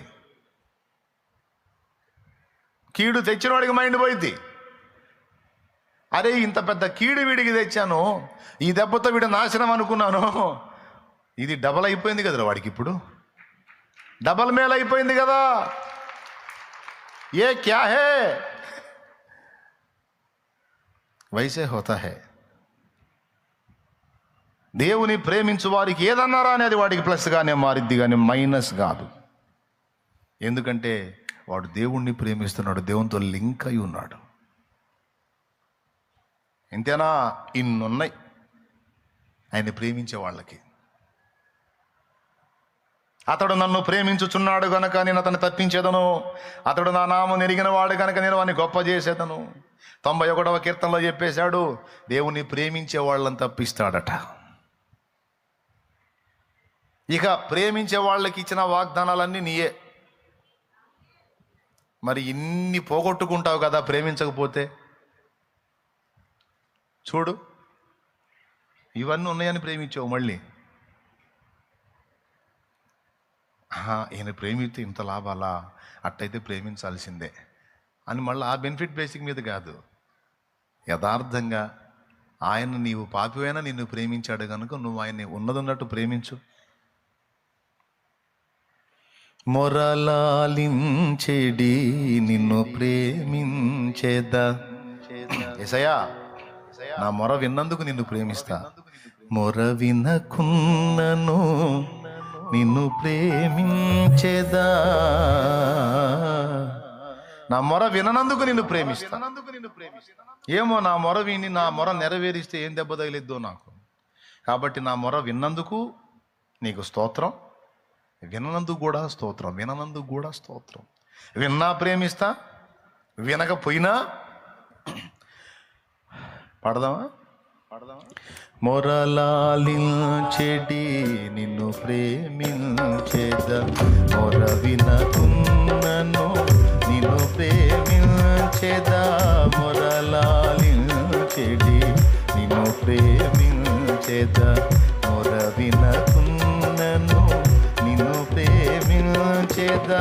నాదు సహాయక నిన్ను ప్రేమించేదా. సాయము రాకున్నను ప్రేమించేదా. నాదు సహాయక నిన్ను ప్రేమించేదా. సాయము రాకున్నను ప్రేమించేదా. సర్వకాల సర్వావస్థలలో, సర్వకాల సర్వావస్థలలో వదలక నిన్ను గొల్తు యేసా. నా బలమయ్యున్న దేవా, నా బలమయ్యున్న దేవా. నా హృదయంతటితో నిన్ను నేనెంతో, నా హృదయంతటితో నిన్ను నేనెంతో నిరతము ప్రేమింతు దేవా. మది నిన్ను సేవింతు దేవా. నా బలమయ్యున్న దేవా. పాడండి. నా బలమయ్యున్న దేవా. గాయపడియునే నిన్ను ప్రేమించేదా. గాయపడియునే నిన్ను ప్రేమించేదా. శాశ్వత ప్రేమతో నిన్ను ప్రేమించేదా. గాయపడియునే నిన్ను ప్రేమించేదా. శాశ్వత ప్రేమతో నిన్ను ప్రేమించేదా. ఈ విధి నిన్ను ప్రేమించెడి బలమును, ఈ విధి నిన్ను ప్రేమించెడి బలమును నా కొసగిన కరుణాళుడ నీవని. నా కొసగిన కరుణాళుడ నీవని. సర్వకాల సర్వావస్థలలో, సర్వకాల సర్వావస్థలలో మురియుచు నిన్ను గొల్తు దేవా. నా బలమయ్య